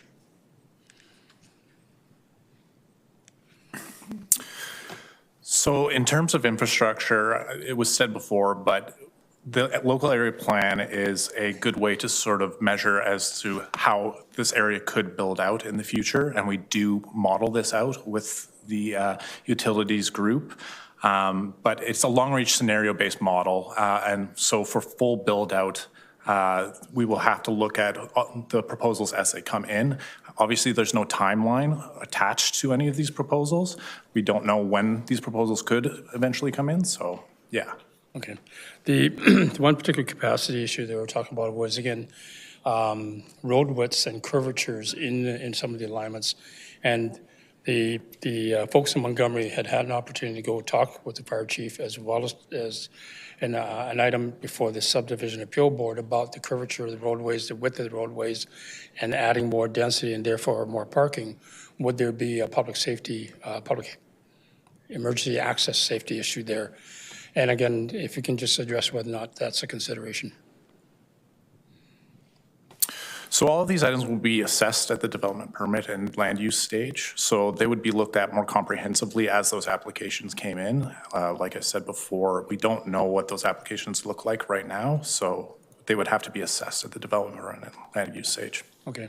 At the LAP stage, though, we are talking about different forms of density, different scales, thereby different population and different perhaps vehicles in the area. So you wouldn't consider that a consideration at the moment? Councillor Wong, are you asking whether or not the existing road infrastructure is adequate for the development we have or the 30-year vision? No, I'm asking that 30-year vision, and we're talking about increasing density, particularly in Montgomery, whether or not, you know, and this is, again, I'm going to put it back, this is what the residents were saying to me on Monday. I want to be asked a question, that if we increase density in the Montgomery area, given the narrow roadways, given the curvature roadways, are we overstating the potential for density here? Maybe I can just speak briefly to, like, through our process, we work with utilities and they develop a long-range scenario-based model for build-out of the proposed plan for the full build-out, and that is alongside our growth analytics team. And then as applications come in, then we would continue to review and ensure infrastructure can support those one-off applications. So we would assess that, like, utility infrastructure, it's not just an LAP thing, it's not just a DP thing. We consider it throughout the entire planning continuum. And so this is like one of the ways that we look at that in a longer time frame. But we also look at other pieces of work through other mechanisms as well. So we do consider that. And as we've noted previously before at many public hearings, our land use bylaw requires that a development can be serviced. That's road, utility, et cetera. And so there is that provision in the bylaw. Okay, thank you. Again, I'm not a question, but yesterday, again, forget what day it was anymore, but bottom line is I had meetings with people in Parkdale, same sort of consideration around parking because of the parking generator of the the Foothills Hospital. So, okay, I'll leave it at that. When you're ready, I'm prepared to move. Okay, I'm just gonna look to see if there's any more questions for second round. Councillor Carra has amendments. Okay, I think we're good. So I will look to you, Councillor Wong, to move the whole thing, and then there are amendments from Councillor Chabot, Councillor Wong, and Councillor Carra. Correct? Okay, go ahead, Councillor Wong. Thank you, Chair. Again, once again, Administration, thank you for bringing forward the South Saginaw LAP. Thank you to the audience who are here and online who have made statements. The South Saginaw LAP, as I said in my opening earlier, is certainly a better document than some of the other earlier generations, and I look forward to continue working with you, making improvements, and at the same time going back to some of the other ones and making improvements as well. The LAP document represents, again, the future, the 30-year future of the South Saginaw communities as related to the whether it be Bound Trail, Montgomery, Parkdale, Point McKay, St. Andrews, University Heights, University District, and University of Calgary and Varsity, a great number of them. But if you take those communities collectively as a whole, a lot of them were built around one major area, and that's the University of Calgary and Foothills Hospital. A lot was, if you see the evolution of these communities were really evolving around that. And of course, the evolution around the corridor of 16th Avenue as well as Crowchild. And we take a look at that, it has always been since 1960s onward, particularly, a great evolution of people incoming of people to fill out these areas. And there's a lot, as you've heard, from people in University Heights and St. Andrews, people who were professors and people who are leaders of this great city of ours. And to that end, it's not only that they live in the area, but they also work in the area and they also recreate in the area. So when we talk about creating a local area plan for this community, we're building on a legacy of people, the evolution of this community, evolution of their families, people who have moved out and are now starting to move back in. And then when we say that, we want to be sure it's future-proof. And that's what an LRP is all about, future-proofing. We want to be certain at the same time, and as much as statements have been saying that we want to preserve, I'm saying not necessarily preserve, it's more so ensuring that we recognize where we came from as we evolve forward, that we don't lose sight of where we came from. More importantly, that's, I think, the great consideration. I think the LRP document you see here does a fairly decent job in doing that, albeit you've heard tweaks that can be made, and some of those tweaks will come forward in terms of the amendments that we're going to bring forward in the next few minutes here. So with that, again, I'm going to ask that council take serious consideration to the amendments, and once that is, I'll do a close to adopt it. Thank you. Great. Okay, so I am going to go back to Councillor Chabot, and then Councillor Wong, your amendments will be after, and then Councillor Carra, you'll be the last set of amendments. Are you good with that? Or do we want to do Councillor Wong first? After everybody? Okay. So Councillor Chabot, then Councillor Carra. So Councillor Chabot, go ahead. Thank you. I believe Clerks has all the proposed amendments, and they're on the screen before you.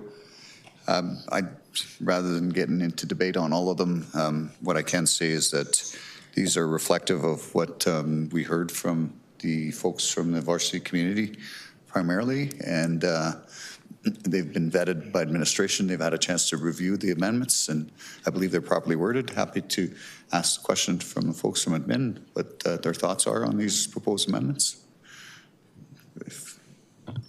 So we can definitely make those changes should committee want to do that. I would say that these amendments do impact the transit station area and the TOD for varsity. So it does reduce what could be possible in terms of growth and change in the area close to the transit station, but we can make those changes should committee wish to do so.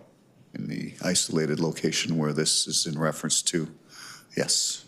So I'm happy to make these recommendations and see what goes on for debate and try and address it in my close. Sure. I'll weigh in some of these. These were conversations that we had on top of the engagement process.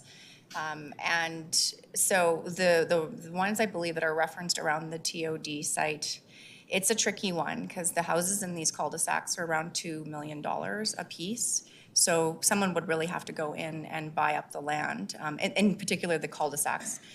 There is one motion there in particular, committee, that I think is really important for note, and I think it might be motion 4. It's more of an issue with a pathway that we have concern with that actually goes to the C train station from Varsity to Dalhousie that gets very icy when it's cold, and we actually don't get a lot of time to get plowed in this area. So we do have a lot of people that complain to our office about this, and it doesn't get, I would say, yeah, it's not a priority to be plowed when it snows and it turns into ice. So that's one that I need everyone to take a moment to understand why that one's in there and why we have more of a 12-story to a 6-story, and it could be more even of a step back. I think that was something that the community was looking at. But I would say that these are fair. And before I go any further, I do have to say something about the engagement. And Calvin, you did such a fantastic job with this committee, with the communities. I only have one community in this LAP, and I did hear from almost everybody that engaged with you how thoughtful you were and just how you cared so much about their changes. And I really need you to understand is that's why this LAP has probably not been so controversial like some of the other ones. You took your time, and I have to say I really appreciate that, and I know they did too. So I'm happy to support these amendments. I hope committee does as well. They're not as heavy as people think they are. And then the other thing is I'll say Varsity has a lot of density by the university. I think if you look at the maps, a lot of the area by University District, which is in Ward 7, is already pretty densified. I think we're sitting at over 55% in Varsity for densification. I would like to see some of the things on the other side, like Brentwood Station, which is not in my ward, but actually services my ward a lot. Brentwood Station to come forward, and Dalhousie, some of that work to be done as well. Like Councillor Corral was saying before, some of these areas really need to start seeing a little bit more density by the train stations. But happy to support this. Thank you, Councillor Chabot, for bringing these forward. Now we'll go to Councillor Corral, you have questions on these ones? I have a debate on these ones. Okay, go for it. Yeah, I'm loath to lose some entitled density. What I've learned from my own North Hill plan is that oftentimes the density that's proposed or allowed within the local area plan is not achieved when someone actually builds brick and mortar on the ground. And you know, this does not describe what's going to happen. This describes a maximum envelope of what's going to happen. And I don't necessarily think that the maximum envelope considered in these places is necessarily bad given its proximity to primary transit. What I will say, though, is whether you support these or not, I don't think this is the time to make those amendments. I think the time to make these amendments is on the floor of council, because these amendments reduce entitlement. And if we circulate and advertise at a higher level, then we can make those changes at council or not.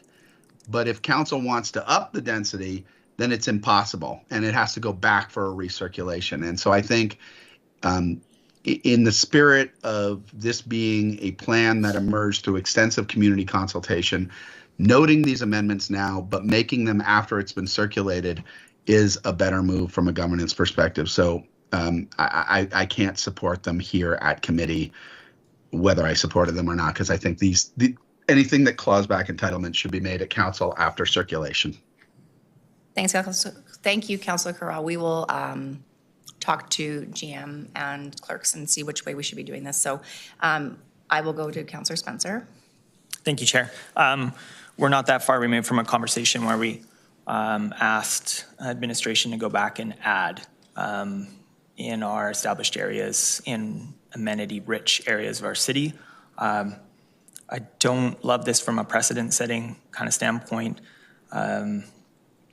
I believe the place to have this argument and to make these kinds of changes is within the process.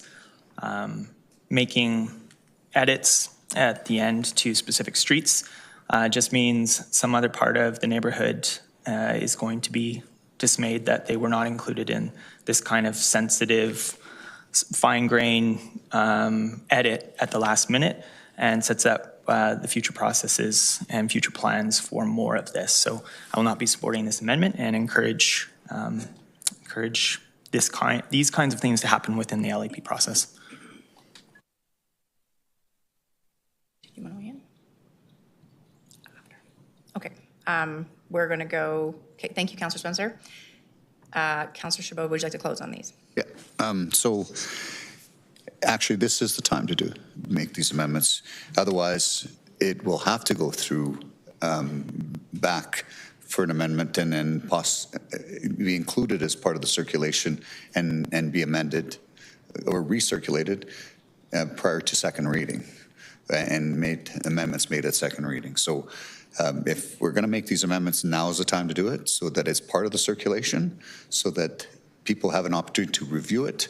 And if you don't like it, then you can amend it at second reading to take them out. So if you recall, under the MGA, if you want to make some amendments that changes the plan, especially when it comes to changes in upzoning, if it's significant, it has to be recirculated. If it's something that you're removing from an amendment, it may not need to be recirculated. So the ability to remove this at second reading, these amendments, might be possible without having to recirculate. Of course, we'll have to check with law when that happens as to whether or not it's significant enough to require recirculation.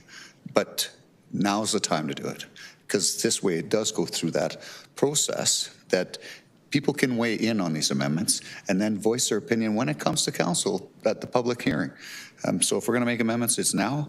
And as was pointed out by the community, these minor amendments, especially in regards to density, in that location that's close to the LRT, as Councillor Sharp pointed out, and of course she's been involved in this, so she knows firsthand, and of course her staff have obviously been involved in the drafting of these recommendations. This isn't me, because I don't know nearly as much about this as the community. But if you look at what they put forward, it is reflective of what they said. And like Councillor Sharp said, some of those homes that are close, they're multi-million-dollar homes that have just been renovated. They're not point of privilege, get Madam renovated Chair. anytime soon. Yes. What's Point your of point? privilege, Madam Chair. It's not point of privilege. My point of privilege in your close. It's not a point of privilege, Councillor Carra. You have to cite the actual policy that I'm contravening here when you raise a point of procedure. So in your close, there's a disagreement on a point of law here, and we can clarify that point of law, and I think that needs to be clarified. Okay, so clarify that before we vote. 1 second. GM Hamilton is going to weigh in. Councillor Carra. Would you like me to weigh in after he closes? Or? You can weigh in right now. So committee typically has a business practice whereby intensity is being reduced at council. We typically haven't re-advertised. Where intensity is being increased, we do. So these amendments, my understanding is that they are lowering some of the intensities in certain areas. And therefore, if the amendment is done now and re-advertised at that lower intensity, if council disagrees and wants to increase the intensity at council, we would be looking at re-advertising. If it stays as it is now, and your amendment comes forward at council, then we wouldn't re-advertise. Councillor Carra, does that answer your question? Yeah, that completely answers my question. Thank you, GM Hamilton. Councillor Chabot, go ahead. You can finish your close. Okay.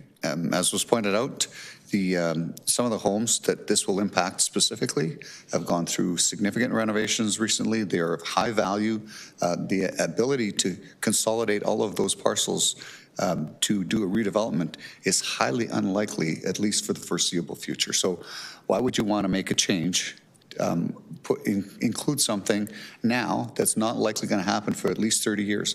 These LAPs are iterative in nature. So in the future, it doesn't preclude the opportunity for this to come back to look at making those changes to upzone this if there's I guess, an opportunity. But that opportunity is not going to exist anytime soon. So why would you set false expectations and create doubt in an area by putting in a higher density than will likely be achieved in the next 30 years? Anyways, I'm close. I'm sure I'll have more debate when it goes to council. Okay, so clerks, you have broken these out separately. That's correct. We have all the amendments set up as separate votes. Okay, so committee, you will be voting on these separately. There's only 4 recommendations, I believe, or 4 amendments, sorry, to this one.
On the motion before you, Councillor Chabot. Thank you. And on the motion before you, Councillor Chu. Yes. Thank you. Chair, all the votes are in. Okay, can we display results, please? That is carried 4-3 with Councillor Carra, Meehan, and Spencer voting against. And I think the next one will be up.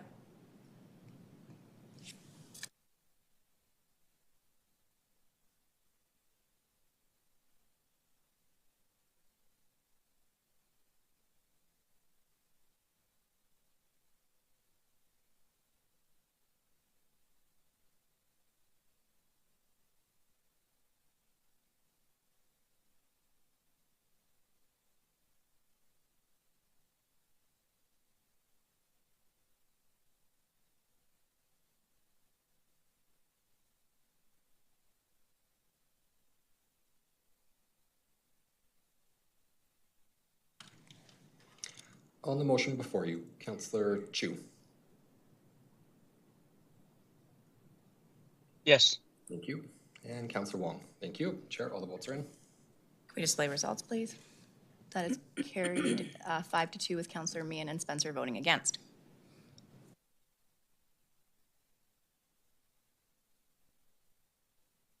Madam Chair, I screwed up my vote. Okay, just Can I? Yeah, just 1 second. Just 1 second. So on the last one, can we get general consent to have Councillor Carra change his vote? Okay. Yep. Apologies to That's committee. okay. It's and there's an RTS, and go ahead.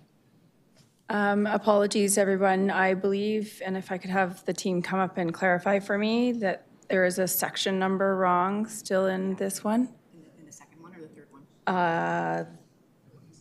I will have Ms. Senek clarify. Was it the second one, Melissa, or the third one? It was motion 3 in the previous ones. And it's the, do we have that?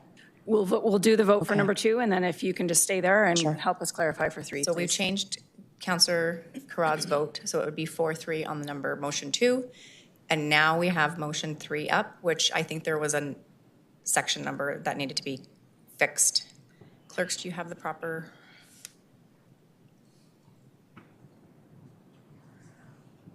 Is this 3 up here?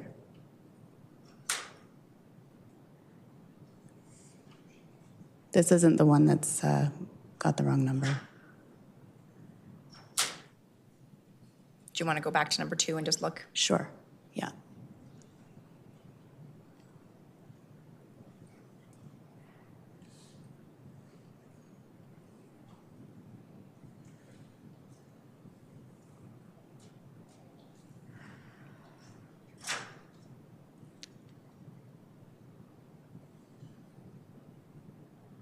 That's it, I think. Yep.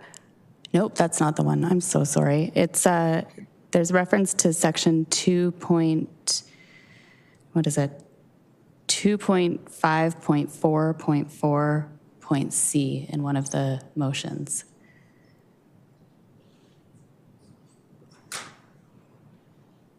The motion speaks to consider shadowing impacts. That's it, yeah. It's that one. So that section number should actually be, sorry about that, 2.2.1.4. So number C, yeah. Number 3 Number 3. should be 2.2.1.4.C. .III. Okay. If we could just make that correction. Thank you.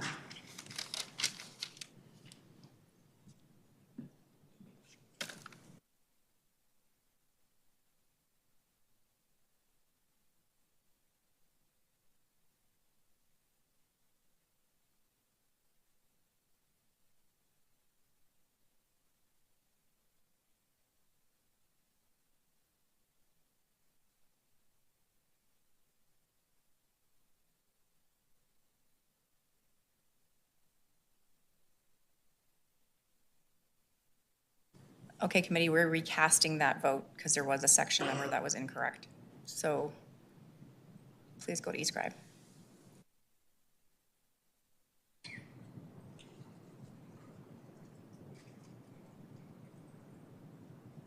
Chair, all the votes are in. We display the results. Thank you. That's 4-3 with Councillor Carra, Meehan, and Spencer voting against. The next motion.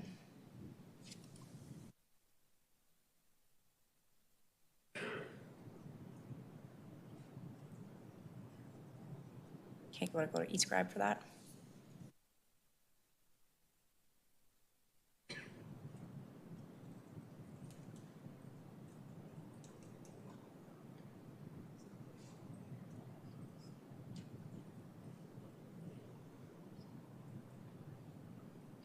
Councillor Meehan, your vote, please, on the motion before you.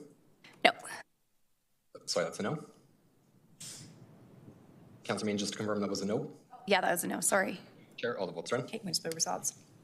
That's carried 4-3 with Councillor Carra, Meehan, and Spencer voting against. And is there one more?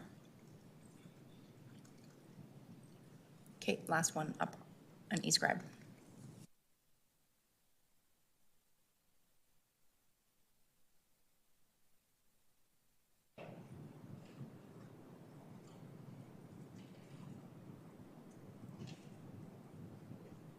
On the motion before you, Councillor Wong. Yes. Thank you. And Councillor Meehan, your vote, please. Councillor Meehan. No. Thank you. All the votes are in. And that motion's carried 4-3 with Councillor Carra, Meehan, and Spencer voting against. Is that it, Councillor Chabot, for those ones? Okay, so then we're going to go to Councillor Carra. You are next with your amendment. Yeah, as per my questioning of administration, I was really looking forward to seeing this plan because I thought that the infill station at Northland would sort of be daylit after a lot of work to sort of talk about its feasibility. And I think that with the city growing at the pace that it's growing and the amount of redevelopment land just on the other side of Crowchild Trail, it's a station that will make sense within the next 30 to 50 years, which is the lifespan of this plan. I also think that this council has invested a tremendous amount of money into the multi-sport field house at Foothills Athletic Park, along with a master plan that contemplates a university district scaled transit-oriented development on the Red Line, redevelopment of the land surrounding McMahon Stadium and the field house, and that we should at the very least indicate what we know about it. I'm not asking for the current plan to be inserted into the plan, but I think that we absolutely have to indicate that it's important to us as we pursue other orders of government for funding for this.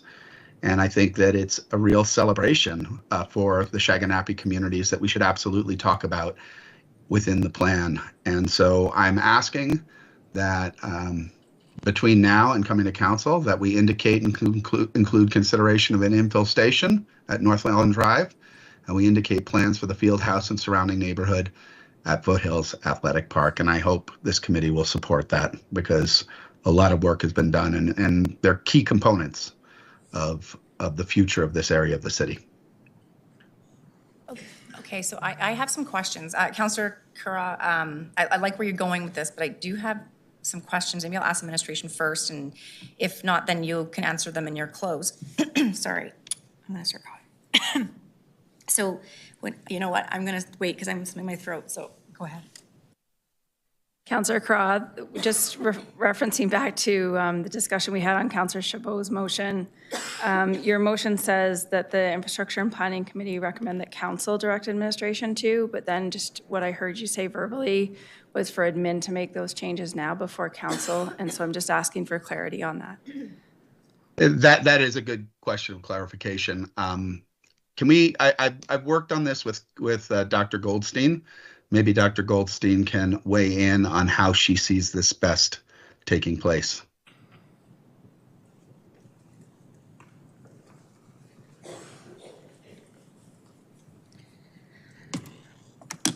Hi, sorry for that. I was thinking about the best way to do that as we were working through the wording on these amendments or proposed amendments. As far as the infill station, we were there is policy in the plan already that does make reference to it. And so I think there's an opportunity through this to add some further nomenclature that perhaps refers to this station as future proposed with a bit of a note around this, which is that it is currently not in Calgary Transit's funding or with the intent to develop these. The other, and so that note, if I'm understanding your direction, would be inside policy, which would need to happen before we would advertise to go to the March public hearing. That one I think is less complicated. The second one, which is really around the field house and the work on the field house. Councillor Craw, is your intent to outline in plan, so in words, or actually like overlay the design over top of that comprehensive planning area, or the gray?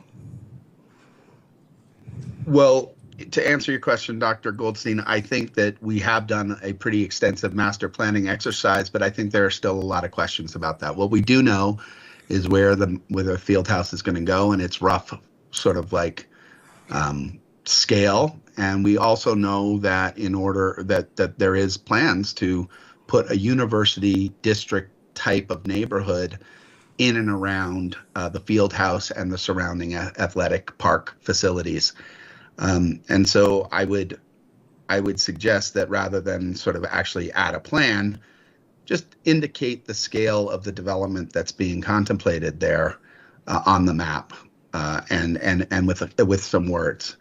I think these are, I think that's pretty important stuff.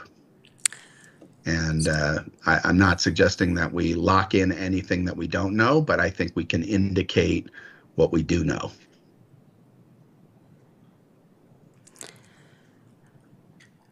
We can work on that. We can work on it. Councillor Carra, the making a policy notation or in the existing community asset map, so that map 2 indicating like future field, or field, not future field, the field house location, those are pieces that we can do prior to advertising and would not require re-advertising if this was put into place at council. Adding a section of policy and potentially amending maps is a different scale than what I just suggested. So I just want to be very clear on what you're directing administration to do. Well, I guess to answer your question with a question, I think of the International East Avenue East Calgary Communities local area plan, where there was a very robust conversation at this committee about that plan and the fact that we had buried the lead on a couple of things. And in between the conversation in committee, without actual direction, administration did quite a bit of work, and the plan that they brought forward to council had a lot of those amendments and things that were discussed pretty significantly inserted into the plan. And I thought that was really great work on the part of administration, and really responsive, and a real commitment to sort of the living nature of these plans. So I'm not sure how you want to do this, but I do think that these are two important things that have been worked on and discussed by previous councils. I understand that there is no funding in place right now for a red line infill station, but I do know that indicating that that's a future proposed will go a long way towards establishing the expectations we need to have and the conversations we need to have over the life of this plan over the next several decades. And I think the same, hopefully, the delivery of the multi-sport field house will not take that long. And I think it's a really important thing to indicate to everyone, and especially other funding partners, that this is something that we're serious about. So however you think it's best to do it, I think we need to do it. But I do think that that some text and some indication on maps are critical. Okay, so section 2.2.5.2 does have a very good indication. It's called Foothills Athletic Park / Foothills Multi-Sport Fieldhouse. It recognizes all of the pieces that need to go in as it connects and gets to the site. Further notation on a map to indicate some of those pieces, I think, is probably the way to go. But I will caution the return of comprehensive planning sites to council when the plans are set out and completed is the best process forward. We've seen this work in other plans and other local area plans where we bring forward those comprehensive amendments, and it seems to work better than kind of putting in pieces today and then not really providing any further guidance because the details are still being worked out. Again, I think this is about establishing expectations and not burying the lead. And I think that if you, I agree that there is some policy in there, but I think it's deeply buried. And I think that it's not indicated as in as upfront fashion as it needs to be as we go hat in hand to other orders of government. And as we build, momentum in the community. There's a lot of community work that's been done here. But however you think the best way to do it, all I know is that we had the very similar conversation about burying leads in the International Avenue East Calgary Communities LAP, and administration did a tremendous amount of really good work unburying those leads between committee and council. And I would love to see similar work done here because these are both important. I would suggest that the multi-sport field house at Foothills Athletic Park is significantly more important than an infill station, but I do think an infill station is also very important. Noted. Okay, thank you. Councillor Meehan, you are speaking on this amendment, correct? Yeah, you know what? I think between Councillor Craw and Director Goldstein's back and forth there, I understood sort of the direction. My original question was really that I did see it referenced, right? We have the city civic recreation section and regional campus section. But I think if Councillor Craw is talking about map 4, I think it could be called out a little more. I'm not sure you will know all of the building form pieces yet, because a lot of this is sort of TBD. But all that being said, I think to call it out a bit more is probably not too tall of a task to do. And so I think I'm comfortable with supporting the amendment after the conversation. Okay, great. And Councillor Craw, I don't need you to weigh in. I was choking. GM Hamilton was able to answer the question I posed, so I'm good there. Councillor Chabot, you have a question. Yeah, I'm going to push back a little bit on what Councillor Carras said on the International Avenue one, because all the amendments that I saw that came out of the BRZ in particular were well articulated, well documented, well worded in advance of it going to council. It wasn't something that was done ad hoc last minute between when we debated at committee and council. All the wording was already completely structured before it went to council at committee. So whilst they weren't incorporated into the document at that time, they were fully written and vetted through administration. This is a 12th hour proposed amendment that I'm not sure how administration is going to interpret this, and when does council get to see what the wording is going to look like? Whereas with the ones with the International Avenue, we had all the wording. It just hadn't been incorporated into the document. So that's why I'm struggling with this, because I understand the intent, and I believe that Dr. Goldstein knows how to fix it. The challenge that I have is that I don't know when I'm going to see this. And so it's going to be part of the circulation. I guess I'm going to have to keep an eye out for when it does actually go out for circulation to see what I think of the wording, and the same with the members of the public. There's no certainty as far as what the wording is going to look like here. And that's what we're supposed to do here. This is where we're supposed to make these amendments before they go out for circulation. Not, well, let's leave it up to administration to figure out what the wording is going to be. So for me, it's just, if it was something that was proposed at second reading, I don't think that if it's that innocuous, that it would require some additional advertising, if it would have to go through recirculation again. I don't know. Does it have to? Would it have to? Can I ask that question?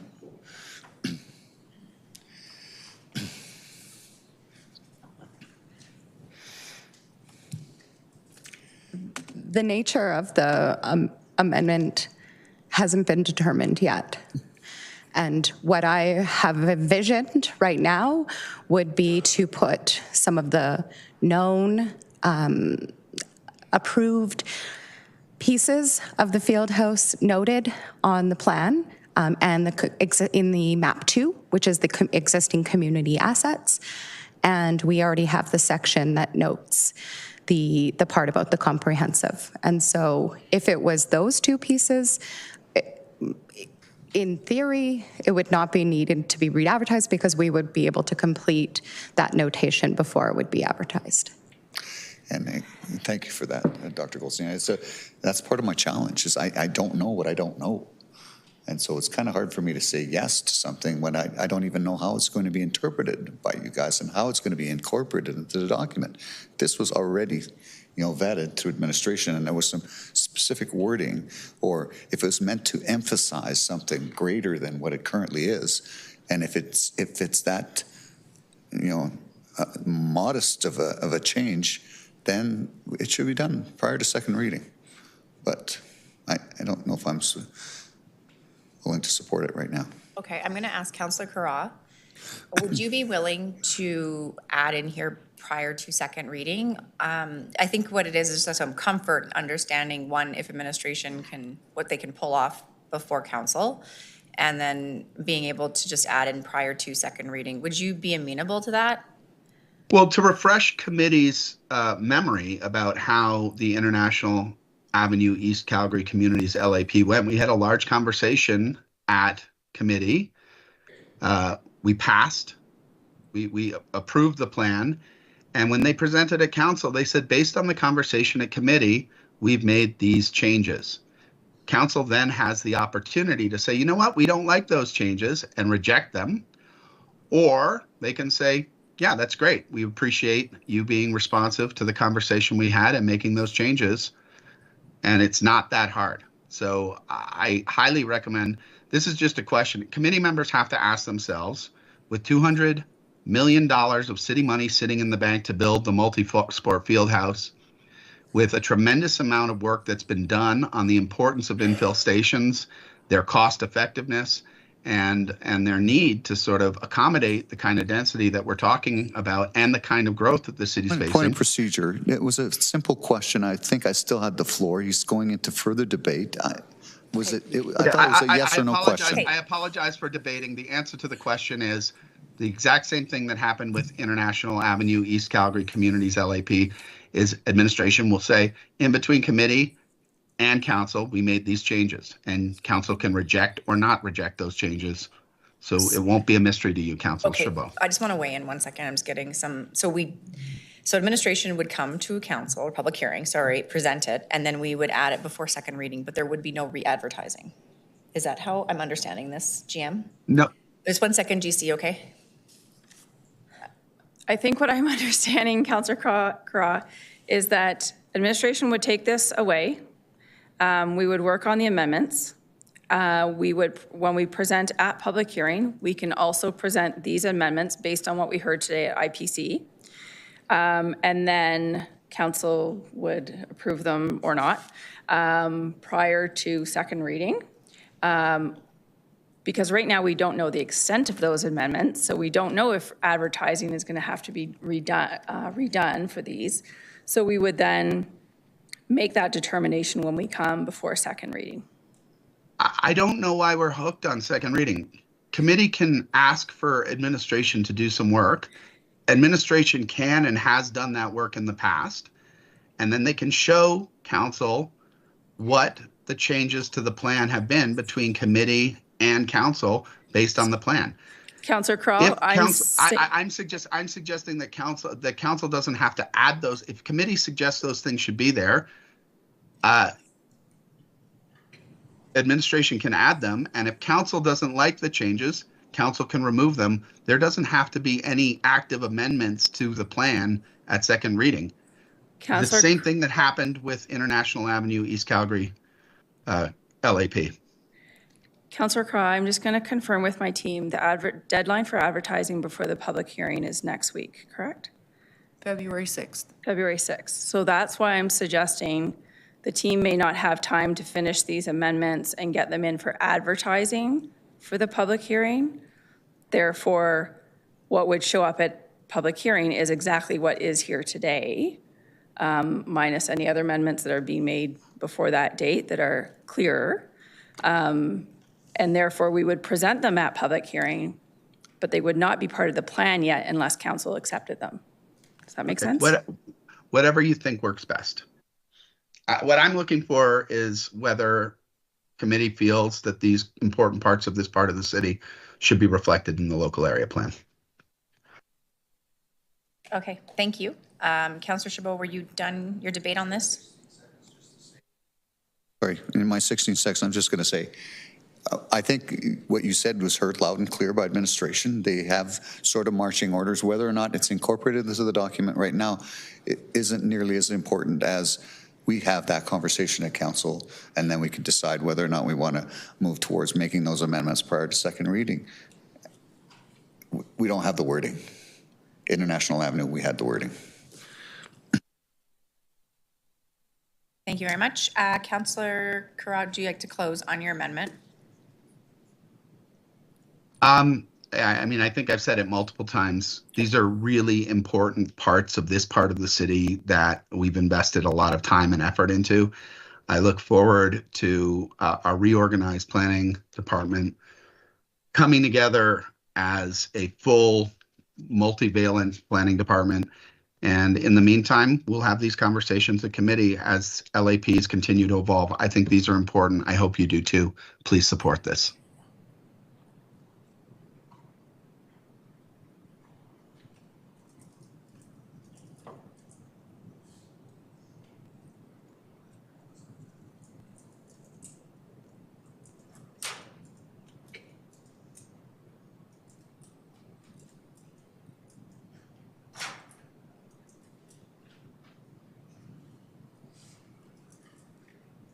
On the motion before you, Councillor McLean.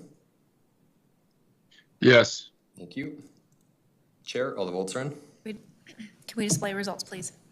That's that's defeated. With Councillor Chabot, Chu, Spencer, and Wong voting against. Okay, we have Councillor Wong. You have amendments, and I believe Clerks has those ready for you to bring forward. Yes, Clerk, there's several amendments, so I'm going to take them up one by one. The first amendment, which should be read together with number 6 and 7, I believe. Or let's do number 1, sorry. Motion number 5 there. I didn't see them all there. So basically, motion number 5 asks for amendment to map 2, the map entitled Community Characteristics and Attributes, by defining the boundaries of neighborhood activity centers. In other words, when you take a look at the other activity centers, they're described by a boundary. You could actually see a polygonal area, whereas neighborhood activity centers is just a point feature. So the question that's been raised is that just on that point, or is it a buffer of, say, 100, 200 meters around that point? So again, if we could be more precise to say on neighborhood activity centers, it is a polygonal area or described boundary. Thank you.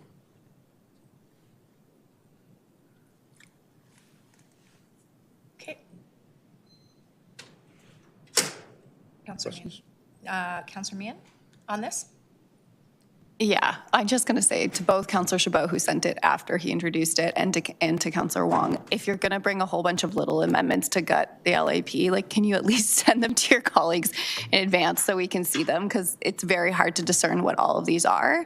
And it's just funny because Councillor Carra, is asked to wait, asked us all to wait, and everyone thought it was okay to vote on his and kill it at this time. But we need to hold back the other ones. I don't know. It's just very frustrating to be at this point, and not have the common courtesy to be sent these.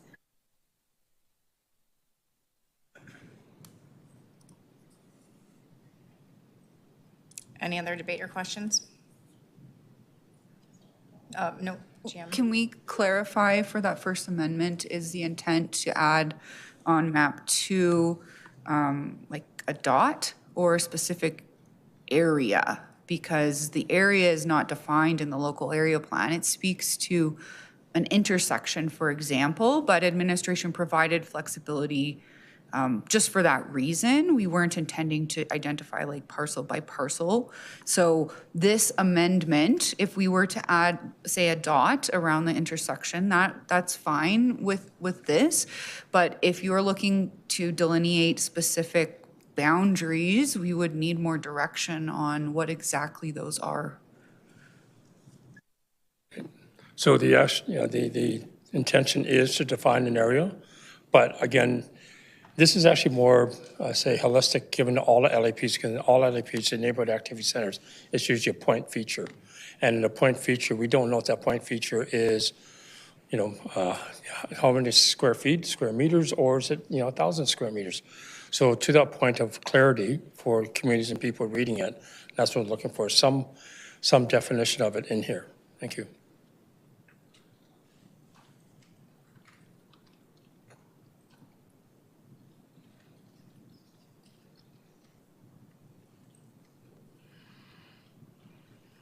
Does administration want to weigh in any further? Councillor Wong, respectfully, it's a dot at this level of planning. We don't get into parcel by parcel.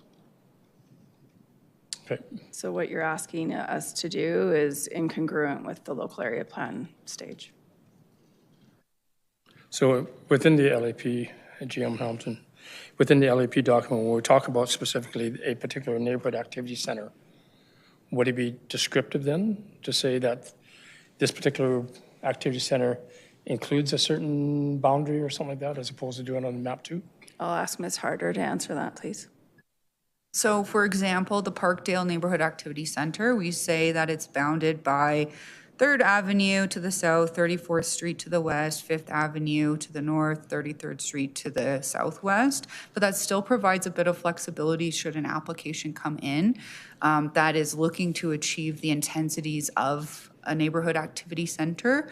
The major activity centers are higher intensity than those neighborhood ones. So the delineation through the LAP and through the MDP is more, there is more delineation, whereas the neighborhood activity centers, those are more of the organically created, local ice cream stores, coffee shops that pop up, and they kind of continue to, grow and expand as the community population expands.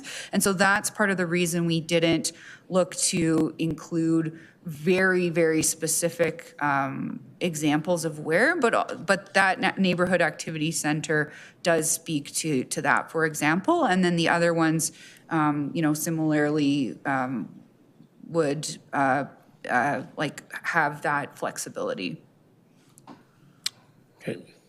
Okay, I'll leave it at that, and we'll just open the vote. Okay, Councillor Spencer. Thank you, Chair. I just wanted to quickly point out before the vote that with the LAP that we just went through, where we sent it back with specific direction to add in more density around the TOD zones, administration put a ton of work in a very tight turnaround time, but still attempted to do community engagement. I know Councillor Chabot and Councillor Wong have likely had pretty extensive community conversations, but what I really struggle with is that it's with one segment of the neighborhood that is highly invested in this conversation from the perspective of kind of protecting what they deem is necessary for their neighborhood to feel the way that they want it to and operate the way that they want it to. That was included in the LAP process. That feedback was allowed to siphon through the channels that administration created. They weighed the trade-offs of the policies and all the goals of the city. And now here at the very last minute, we are being asked to make all kinds of micro changes on a very extensive plan without any chance to really weigh and actually have full comprehensive community consultation on it. And ultimately, we have to weigh the difficult trade-offs. We have to weigh the fact that the city has to grow. And these neighborhoods are going to be less set up for adaptability in the future by these micro-targeted changes. And this creates, similar to my previous comments, precedent for more of this to happen in the future. This is making a bit of a charade out of this entire process. I will absolutely not be supporting this and would strongly recommend that we don't, even if you were previously considering yes to supporting this. This is not sending the single signal that you think it's sending. You're setting yourself up for lots of future pain. Okay. Councillor Wong would like to close.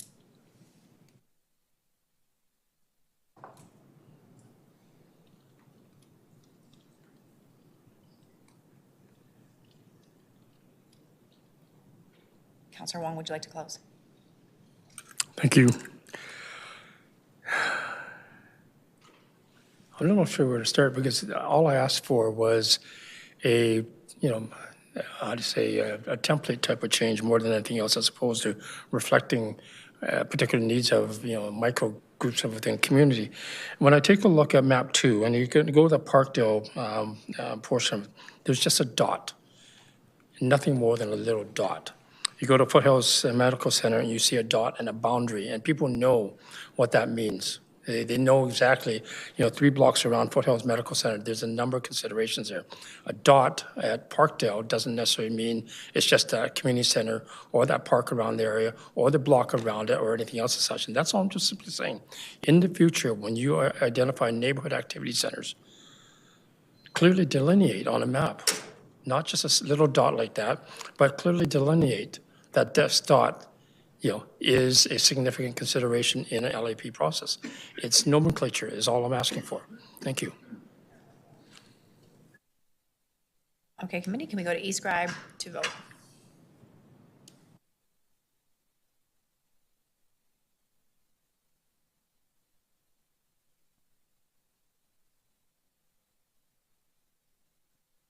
On the motion before you, Councillor McLean? Yes. Thank you. Chair, all the votes are in. Okay, display the results. That's carried 5-3 with Councillor Carra, me, and Spencer voting against. Councillor Wong, do you have any more amendments? So motion number 6 and I believe motion number 7 should be read together. And if you get them on there. So basically, during the questions and answer, I asked the question of administration about the descriptive paragraphs ahead of the policy statements in section 2. And basically, we're asking that the descriptions in there are consistently drafted in that people understand the full context of what this policy means. In certain ones, there's some very brief statements, and that doesn't really give the full context. So we're basically asking that the descriptive paragraphs ahead of the section 2.5 all the way down to 2.2 have the descriptive paragraphs inserted. And point number 2 there is that the Ward 1 and the Ward 7 councillor has an opportunity to weigh on what that statement really means to ensure that the constituents and the businesses and the developers in the area understand what that 30-year outlook looks like.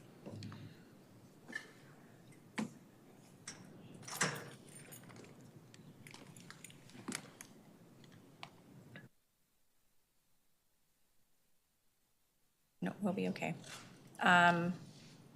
Any questions? Councillor Spencer. I guess my question to Councillor Wong is, with all of this, why on earth are we not looking at a referral? That would just be, or deferral rather. You're asking for a bunch of changes and a negotiation with administration. This seems like the great and extensive kind of work you would want to do before this plan hits this point. That would be my question to you.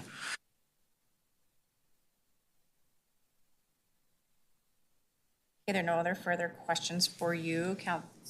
Okay, Councillor Chabot, go ahead. Sorry, my Teams thing isn't working well right now. I guess my question would be to administration. How do you interpret this?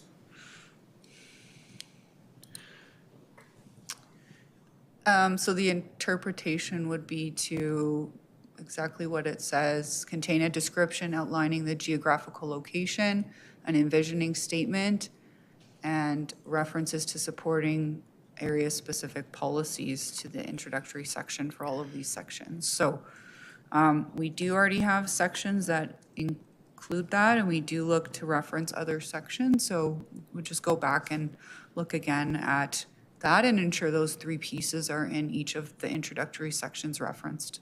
So this isn't outside of the norm? Is that what you're saying, to do this? Just maybe not with this much specificity? Yeah, maybe Calvin can speak to that. The local area plan has an overarching vision and core values in Chapter 1 that guides all policies in the plan and in the area. So by having additional vision statement may contradict with the Chapter 1 that covers the entire plan area, which is to continue to develop into a well-connected, innovative hub that supports recreation, economic activity, and livability through inclusive and vibrant mixed-use spaces and natural areas that are anchored by the regional recognized University of Calgary, Foothills Medical Center, and Alberta Children's Hospital. So that is the vision for the plan. By having additional vision might cause more confusion. Yeah. Well, I'm confused. I'm sorry, by these amendments. That's why I'm asking the question. And do you think you can have this work done by whenever, February 6th? Yes, we would be drafting these tomorrow and then hoping to meet with ward offices on Monday to show them what we wrote. Okay. Had you seen these amendments before? We received these amendments at 3:30 p.m. yesterday. So not a lot of time. Okay. Hopefully Councillor Wong has some very compelling arguments in his close. Right now, I'm not sure what I'm going to do with this one. Okay, Councillor Wong, you're up. Thank you, Chair. One of the things that we strive for when we create a local area plan is clarity. Section 1, as Calvin's indicated, is a overarching statement as it relates to the local area plan. Section 2, when you get into policies, narrows into specific areas or specific policy considerations. And when we do it, we want to also be consistent in how we do it. There's certain sections, certain subsections under 2.52 where there is greater clarity, and other areas where it's not as clear. It just says bounded by. And so all we're saying, and this is not a deviation from Chapter 1 whatsoever, this is expanding upon clarifying what Chapter 2, Section 2.5 is all about. So adding clarity, adding outlook, adding understanding for the community, industry, partners that are coming into this only enhances the quality of future land use and development permit applications you'll get. That's what this is all about. And it's not a charade. Thank you. Okay, we'll go to e-scribe for this amendment, please.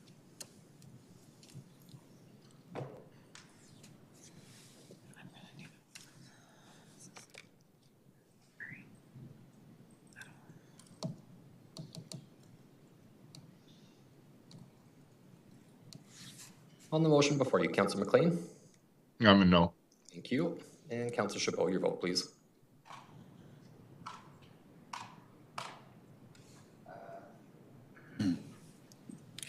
Yes. Thank you. Chair, all the votes are in. Can we display the results, please? That's defeated. 4 to 3, Councillor Carra, McLean, Spencer, and myself voting against. Okay, Councillor Wong, do you have any more? Okay, go ahead. Just bring on the screen, please.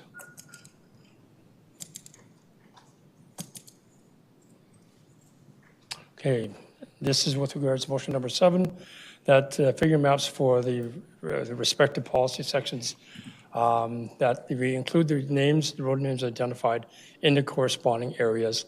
Again, this is really more to ensure that there's clarity within these maps as to which roadways, which ones are clarified for. So that's it. Thank you.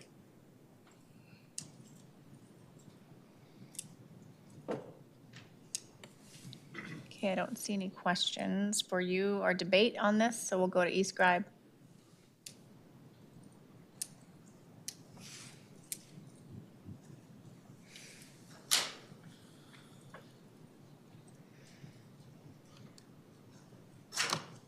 On the motion before you, Councillor Chabot.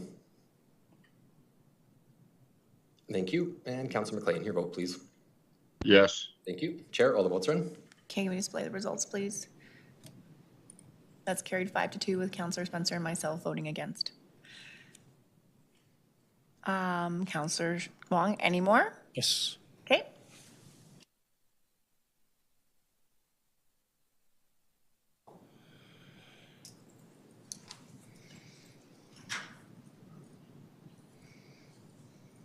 Clerks, do you have the one with regards to the Stadium ARP that was just sent to you?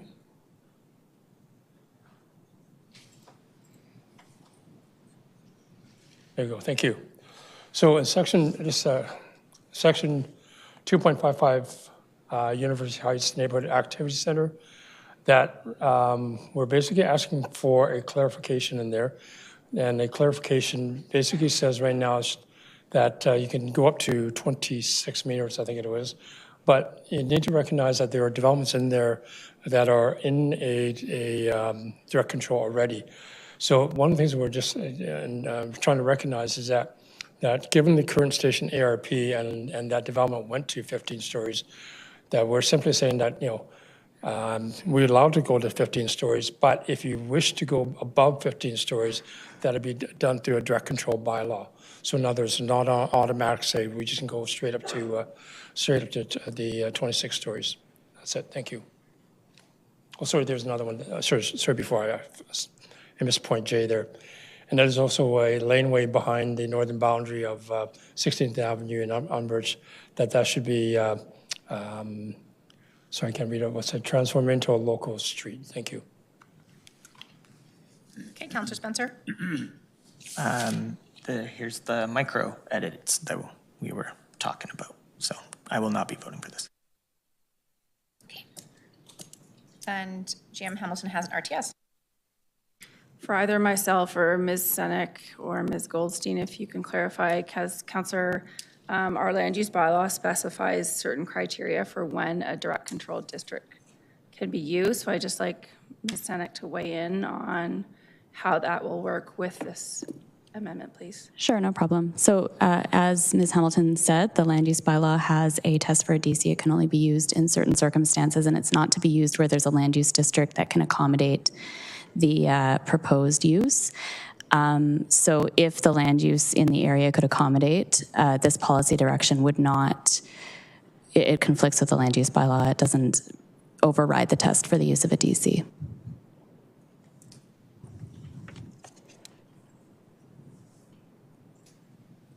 Pardon me, I'm not sure if I understood everything you just said. No I think what I heard you say, if I can paraphrase, that this it's inappropriate to use a direct control bylaw in this situation, correct? That's correct, yes. Okay, so where there's an existing ARP in place, there's an existing development in place where the community already understood based on the station ARP, right? That if anybody wants to go higher than that, the LAP currently, the way the LAP is written today, they can currently do that? Because of without changing their land use, it depends on what the land use says as well. They both have to work together. So if the ARP had changed and the land use previously gave a certain height, for example, the land use is still going to, I'm sorry, I'm not sure I understand your question. Okay. Maybe I see Ms. Goldstein. Let me just, if I can rephrase the intent. I understand what you're saying. Okay. So the building scale in the proposed local area plan would allow up to 26, but the current direct control district for the site allows up to 15. The up to 15 is still the law. It still maintains the integrity of the direct control. Nothing changes. If the applicant wishes to exercise the right to go up to 26, they would have to come in and they would have to go through a land use process to get it up to that 26, whatever that might be. But what we cannot do is we cannot write in a local area plan that they must use a direct control district because it must meet the test of needing the direct control district to use it. So I hope that is clear there. Clear. Okay, so if there are other parcels, not this particular party parcel, but other parcels around there, and right now they're at, the LIP says 26 meters, right?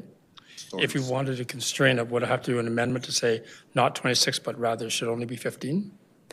So in order to change the maximum building scale in the local area plan, you would have to do some form of amendment that would designate that with, you know, in the areas that we have hatching that says like everywhere else this is 6, but in these areas it's 4. You would have to do the same thing here to say that it could only go up to 15. Okay. In that case, Chair, I'm going to pull this out and perhaps at public hearing, do the amendment there. Thank I'll you. consult with admin. Okay, do you have any more? I believe that was it. Okay, so then you opened. I don't see anyone in the queue to debate the main. So would you like to close, Councillor Wong? Thank you, colleagues, administration, and the public. Thank you for putting up with all the questions and amendments. Amendments are amendments that are appropriate, largely because they make a local area plan better than it can be. And therefore, with that, the amendments have been put forward by Councillor Chabot, Corral, myself. They were well intended. Whether they passed or not is a different story. But more importantly, when we go to the public hearing, this will be a better document to review and approve. So I look forward to forwarding it and approving it. Thank you. Okay, thank you very much. We will go to e-scribe to vote. Oh, clerks? Chair, just need a minute to get this motion into e-scribe. Well, of course you can have a minute.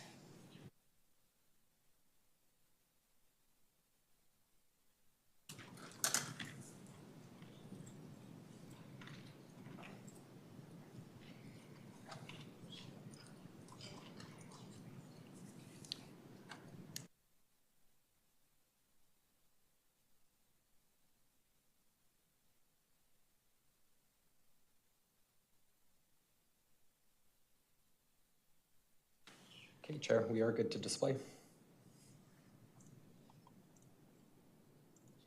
I'm sorry, say that again. I got distracted. You're ready to go? Okay. All right, committee, it's up on e-scribe.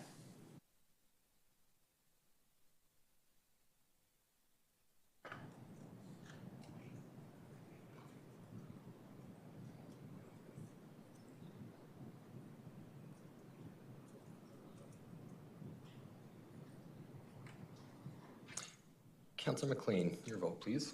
Yes. Councillor Wong, your vote, please.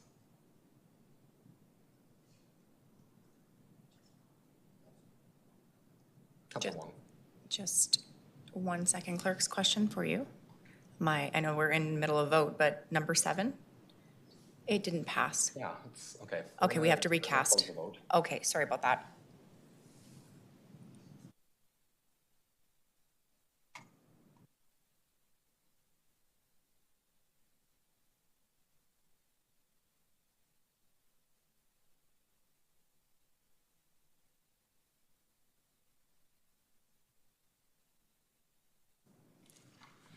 We do have the motion in the formatting is a little wonky. We would need some time to format it properly. That's okay. We'll give you the time you need. If you need a minute, just let us know when you're ready. No problem.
We are. The motion is formatted and ready to vote now. Okay, committee, and those online, we have the correct motion now up. So as amended, you'll see everything there. Then you'll go to eScribe to vote.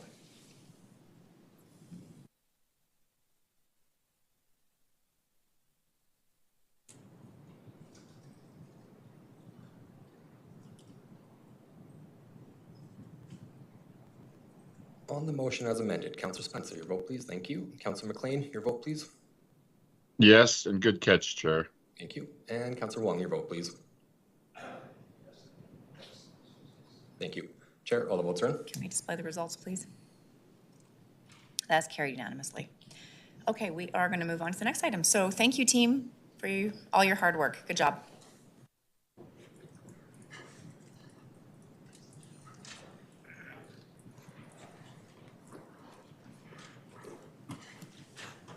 We are moving on to 7.2, growth applications, lessons learned. Mr. Sheldrick, you're more than welcome to sit if you'd like. Yeah, sure, I'll come in. Come closer to us.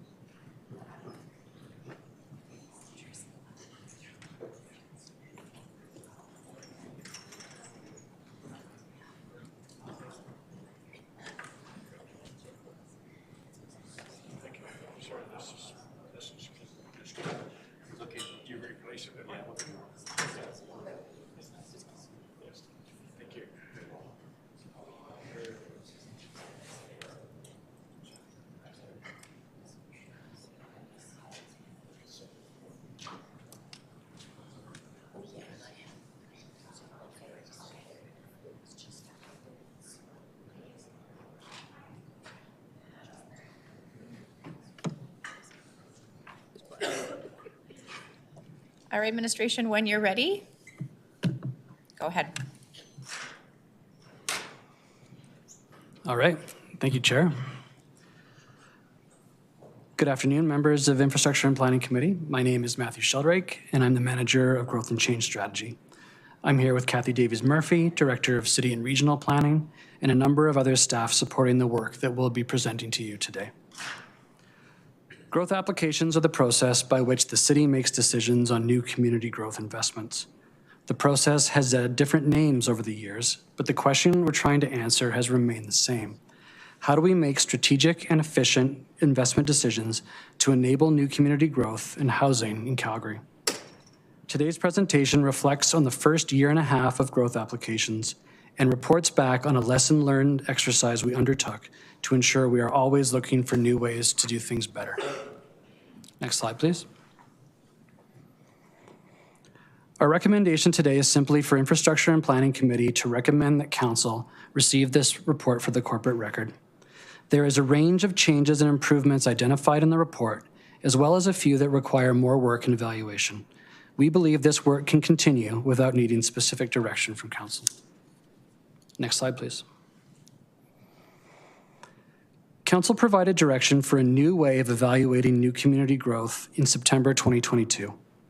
On August 1st, 2023, a refreshed system based on that direction went live. Last November at budget, the necessary investments for 4 growth applications were approved, which will enable more than 18,000 new homes over the next 10 to 15 years in the city. As we look ahead to the first half of 2025, we expect up to 9 growth applications to come forward to Infrastructure and Planning Committee. On balance, the growth application system is working as we are seeing applications being submitted, being evaluated, and being approved.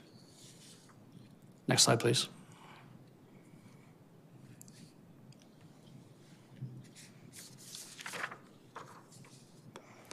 As I mentioned, in May of last year, we committed to undertaking a lessons learned exercise.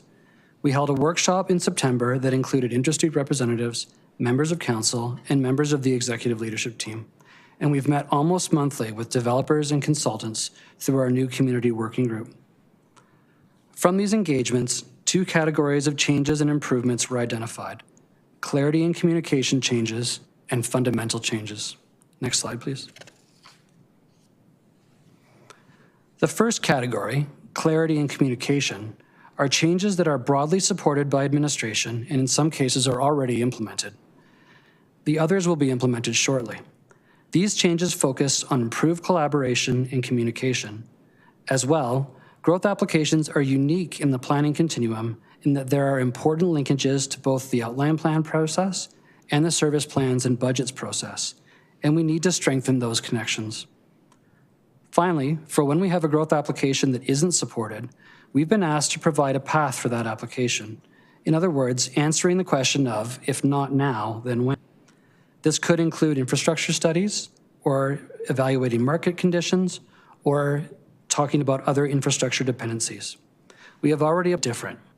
These are changes that are not about getting better per se, but rather focus on elements of the process that could be changed, but a change would require stepping away from a previous principle or policy, hence the term fundamental. There were 3 such changes that we considered. The first was to consider a deadline for applications to be submitted to make it to the November budget deliberations. We don't support this because we think it would become an arbitrary line, which could mean that simple applications submitted late but otherwise straightforward wouldn't be considered, while complex applications submitted ahead of it might struggle to get to budget. As with many files in the DART review process, we would encourage applicants to contact us as soon as possible to talk about their application complexity and a custom timeline. The second change is in response to questions about infrastructure design certainty and specifically contemplating funding envelopes for design and even delivery of projects. This deserves further discussion. We acknowledge applicants' desire to know more about the city's plans for capital investments, as it informs their own investment decisions and also their timing for submitting growth applications. Administration has started to scope capital planning that extends beyond the current budget cycle. More information will be available on that later in the year. On the topic of funding envelopes, particularly for the project costs themselves, while it is acknowledged that this would provide greater annual certainty, there are risks around flexibility and responsiveness. Next slide.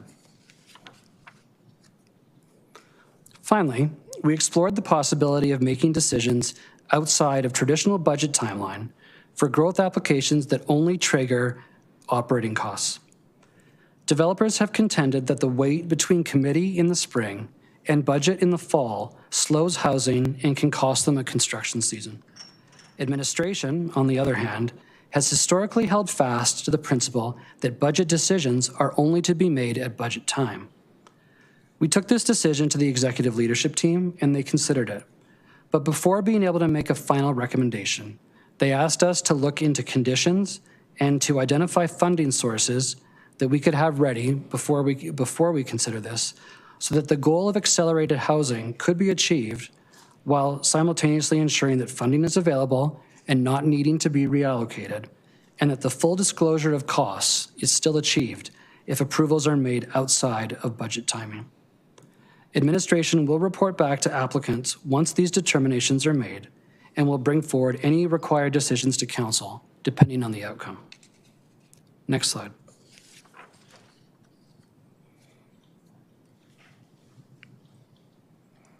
Turning back to the recommendation, the redesigned growth application process is very much up and running. The partnership with developers and builders, we are enabling growth while protecting the city's financial interests and moving us towards our city building goals of a more compact urban form that is well supported by city services. Continuous improvement is a part of the philosophy of this work, and today we have identified a number of ways we can further improve the process and identified some next steps. Our recommendation, as given before, is that Council receive this report for the corporate record. Thank you, and we are happy to answer any questions you may have. Thank you. Before we go to questions, I'm just going to see if there's anyone here to speak to item 7.2, growth applications, lessons learned. I don't believe we have anyone registered for this. I have questions, but Councillor Spencer, do you have a question for administration? Okay, great. There's no one here to speak to it, so Councillor Spencer, go ahead. Thank you, Chair. I just wanted to dig a little bit deeper on the recommendations around like funding envelope and putting aside a certain amount. In my mind, obviously that gives a fair amount of clarity to council and potentially pull some of the politics out in terms of we just take a really no-nonsense look at the budget in terms of what we feel like we can pull out for specific growth and then hopefully weigh that in a little bit more of a comprehensive way in the moment with other priorities that the city is carrying. So I kind of find myself gravitating in that direction in terms of long-term process for the city. But can you dig in a little bit deeper in terms of the flexibility issues that you outlined and what that would potentially, like the underside or the trade-offs there are? For sure. So as long as I've been around here, we've spent hundreds of millions of dollars in every budget cycle on new community growth that's funded by development levies and also by grants and our other tax and utility rates. So we know that, unless something changes significantly, that's, it's always going to be in that range, especially when we're growing as fast as we have. If you have an envelope, then it would provide that certainty, if you're a developer or investor or something like that, that the city is committed to spend X in a budget cycle. The problem, of course, with flexibility is that once you're committed to funding X, then have you removed the ability to move that money around? If growth tapers off, are you still compelled to spend that amount of money? Or the other way, if growth expands beyond that, would you not be able to spend any more than that money? So it becomes a little bit of it can become a little bit of an artificial target. That's the issue with the flexibility. So one of the places my mind goes hearing that would be potentially there's benefit moving towards just a really easy to understand in terms of try and get a handle on how much money is going towards enabling growth in established areas and enabling growth on the edge. And then similar to how we have commercial, like res and non-res ratio, that potentially that's what we, right, like administration would come, we put aside a pot of money to enable growth just in general. And administration would ask for a certain amount to be as responsive as necessary for the city of Calgary. And then as the business cases come in and the implications for the city in terms of the long-term tax productivity, the extra strain, the addition of long-term liabilities, all of that gets weighed, and then we would play with the ratio, so to speak. One of the things I find hard to track because you end up getting into these really pressure cooker situations on very individual, is every application looks awesome to a degree. When you're in the middle of a high pressure conversation and they're talking about what it unlocks and all the rest. Whereas, yeah, I'm wondering, I'm assuming this has been tried before and you're like, oh, Spencer, so idealistic. Can you, like, where have we tried that before? And yeah, like I'm hearing hesitation of going in that direction. Can you maybe just, give me a little bit more in terms of like why, from your perspective? I mean, there are smaller programs that the council will fund a program rather than individual projects. And I think you could say that is a bit of an envelope. Like I think about noise attenuation, there's a certain amount spent on noise attenuation within a year, and it's up to administration to distribute those to the highest priority projects. So that, you could use that as a model. I would resist that a little bit on growth just because we are talking about hundreds and hundreds of millions. It would occupy a major part of the capital budget. And I do feel confident that we can bring, particularly at the beginning of a cycle, a strong, reasonable ask of council with identified funding sources that's hopefully transparent enough that we can be trusted by council and the administration, rather than just sort of, I imagine that even if we had an envelope, council would still want to know what projects we're approving, and the developers would like you to know what projects we're approving as well. And Councillor Spencer, if I can add, I think within the growth context, that is something like what's the right portfolio of investment for growth. when you take that to the larger corporate scale and how do we prioritize across all of our needs, including capital infrastructure maintenance and investments in our city for city building means, we need to think about that fuller spectrum and what are all the funding sources and the priorities across that. So the flexibility extends corporately as well. Thank you. Okay. I think that's good for now, Chair. Yeah. Thank you. Councillor Chabot. Yeah, I'm not sure that I'm crazy about the idea of an envelope to work with annually, because it then becomes not just a first come, first serve, but also those that have the greatest financial capability of moving forward with some of their projects. A small developer may be left behind because they have to put all their financial pieces in place before they come forward with an application, whereas somebody that has deep pockets are able to move forward with all of their applications.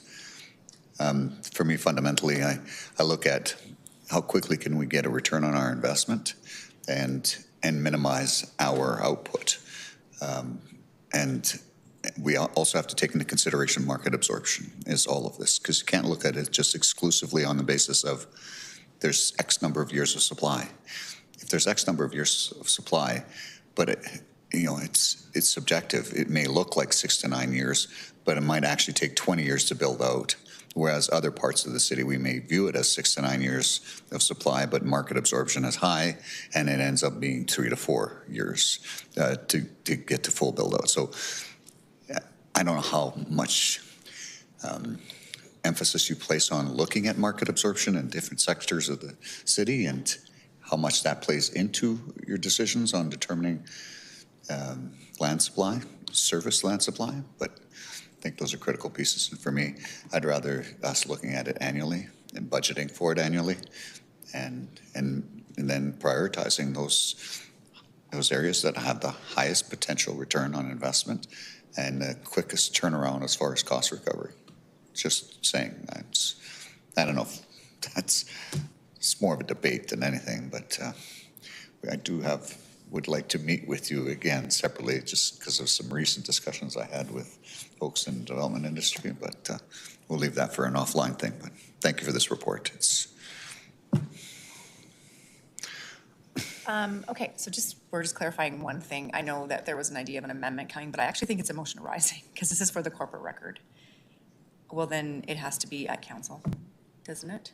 So clerks, I know that Councillor Meehan had something ready, but this is for the corporate record. Can we still bring it as an amend, we move it as amended? And then council, because this has to. This still goes to council. Correct. Council to receive it. It would go on the consent agenda, but it could be moved with an amendment, the one that Councillor Meehan had proposed. So Councillor Spencer will be moving it as an amendment. And so Councillor Spencer, you'll move this item? You're good with that? Okay. Happy to do that. Okay, so I'll just debate and then you can do your thing. I also have a lot of risk.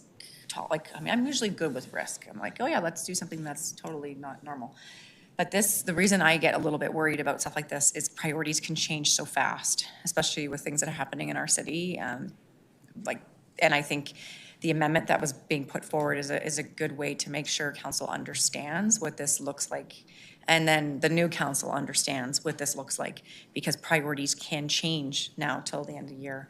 And just like you said yourself, what if the housing industry slows down, but then what if it influx and we're obligated to use all this money. So happy to see and hear Councillor Spencer introduce this amendment, and I'll let him do that. Okay, it's going to be on screen shortly because I believe Kirk's has it. Sorry, Councillor Chabot, you haven't seen it. So I was given this by Councillor Meehan. Okay, so the intention here is to get administration back to report on whether they'll approve operating cost-only growth applications. So it brings back some more detail for council to look at and make better decisions moving forward, and also to set up the next council with better information. So I'll attempt to address things in close, but it sounds like our chair may be in a better place to do that because she drafted it with Councillor Meehan. So I think you've done a fantastic job. I'll see if there's anyone in the queue to speak to this amendment. I don't see anyone, so Councillor Spencer, go ahead and close on the closed. Okay. With that, we will go to eScribe.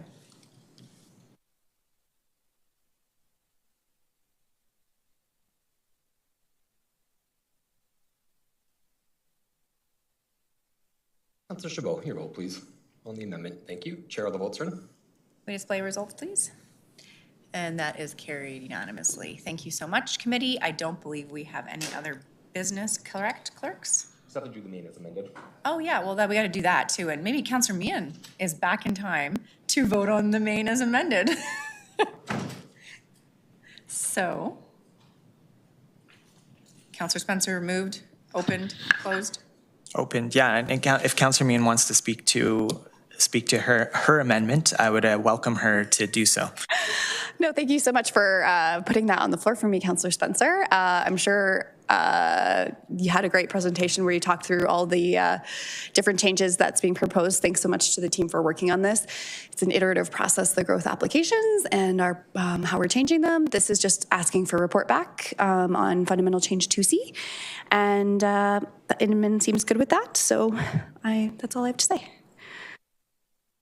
Closed. Okay, clerks, are we good?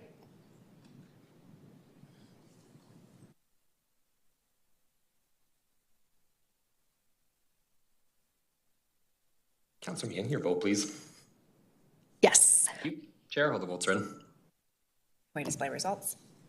And that is carried unanimously. I don't believe we have any other work for today. So can I get a motion to adjourn? Councillor Spencer, thanks everyone. Have a good rest of your day.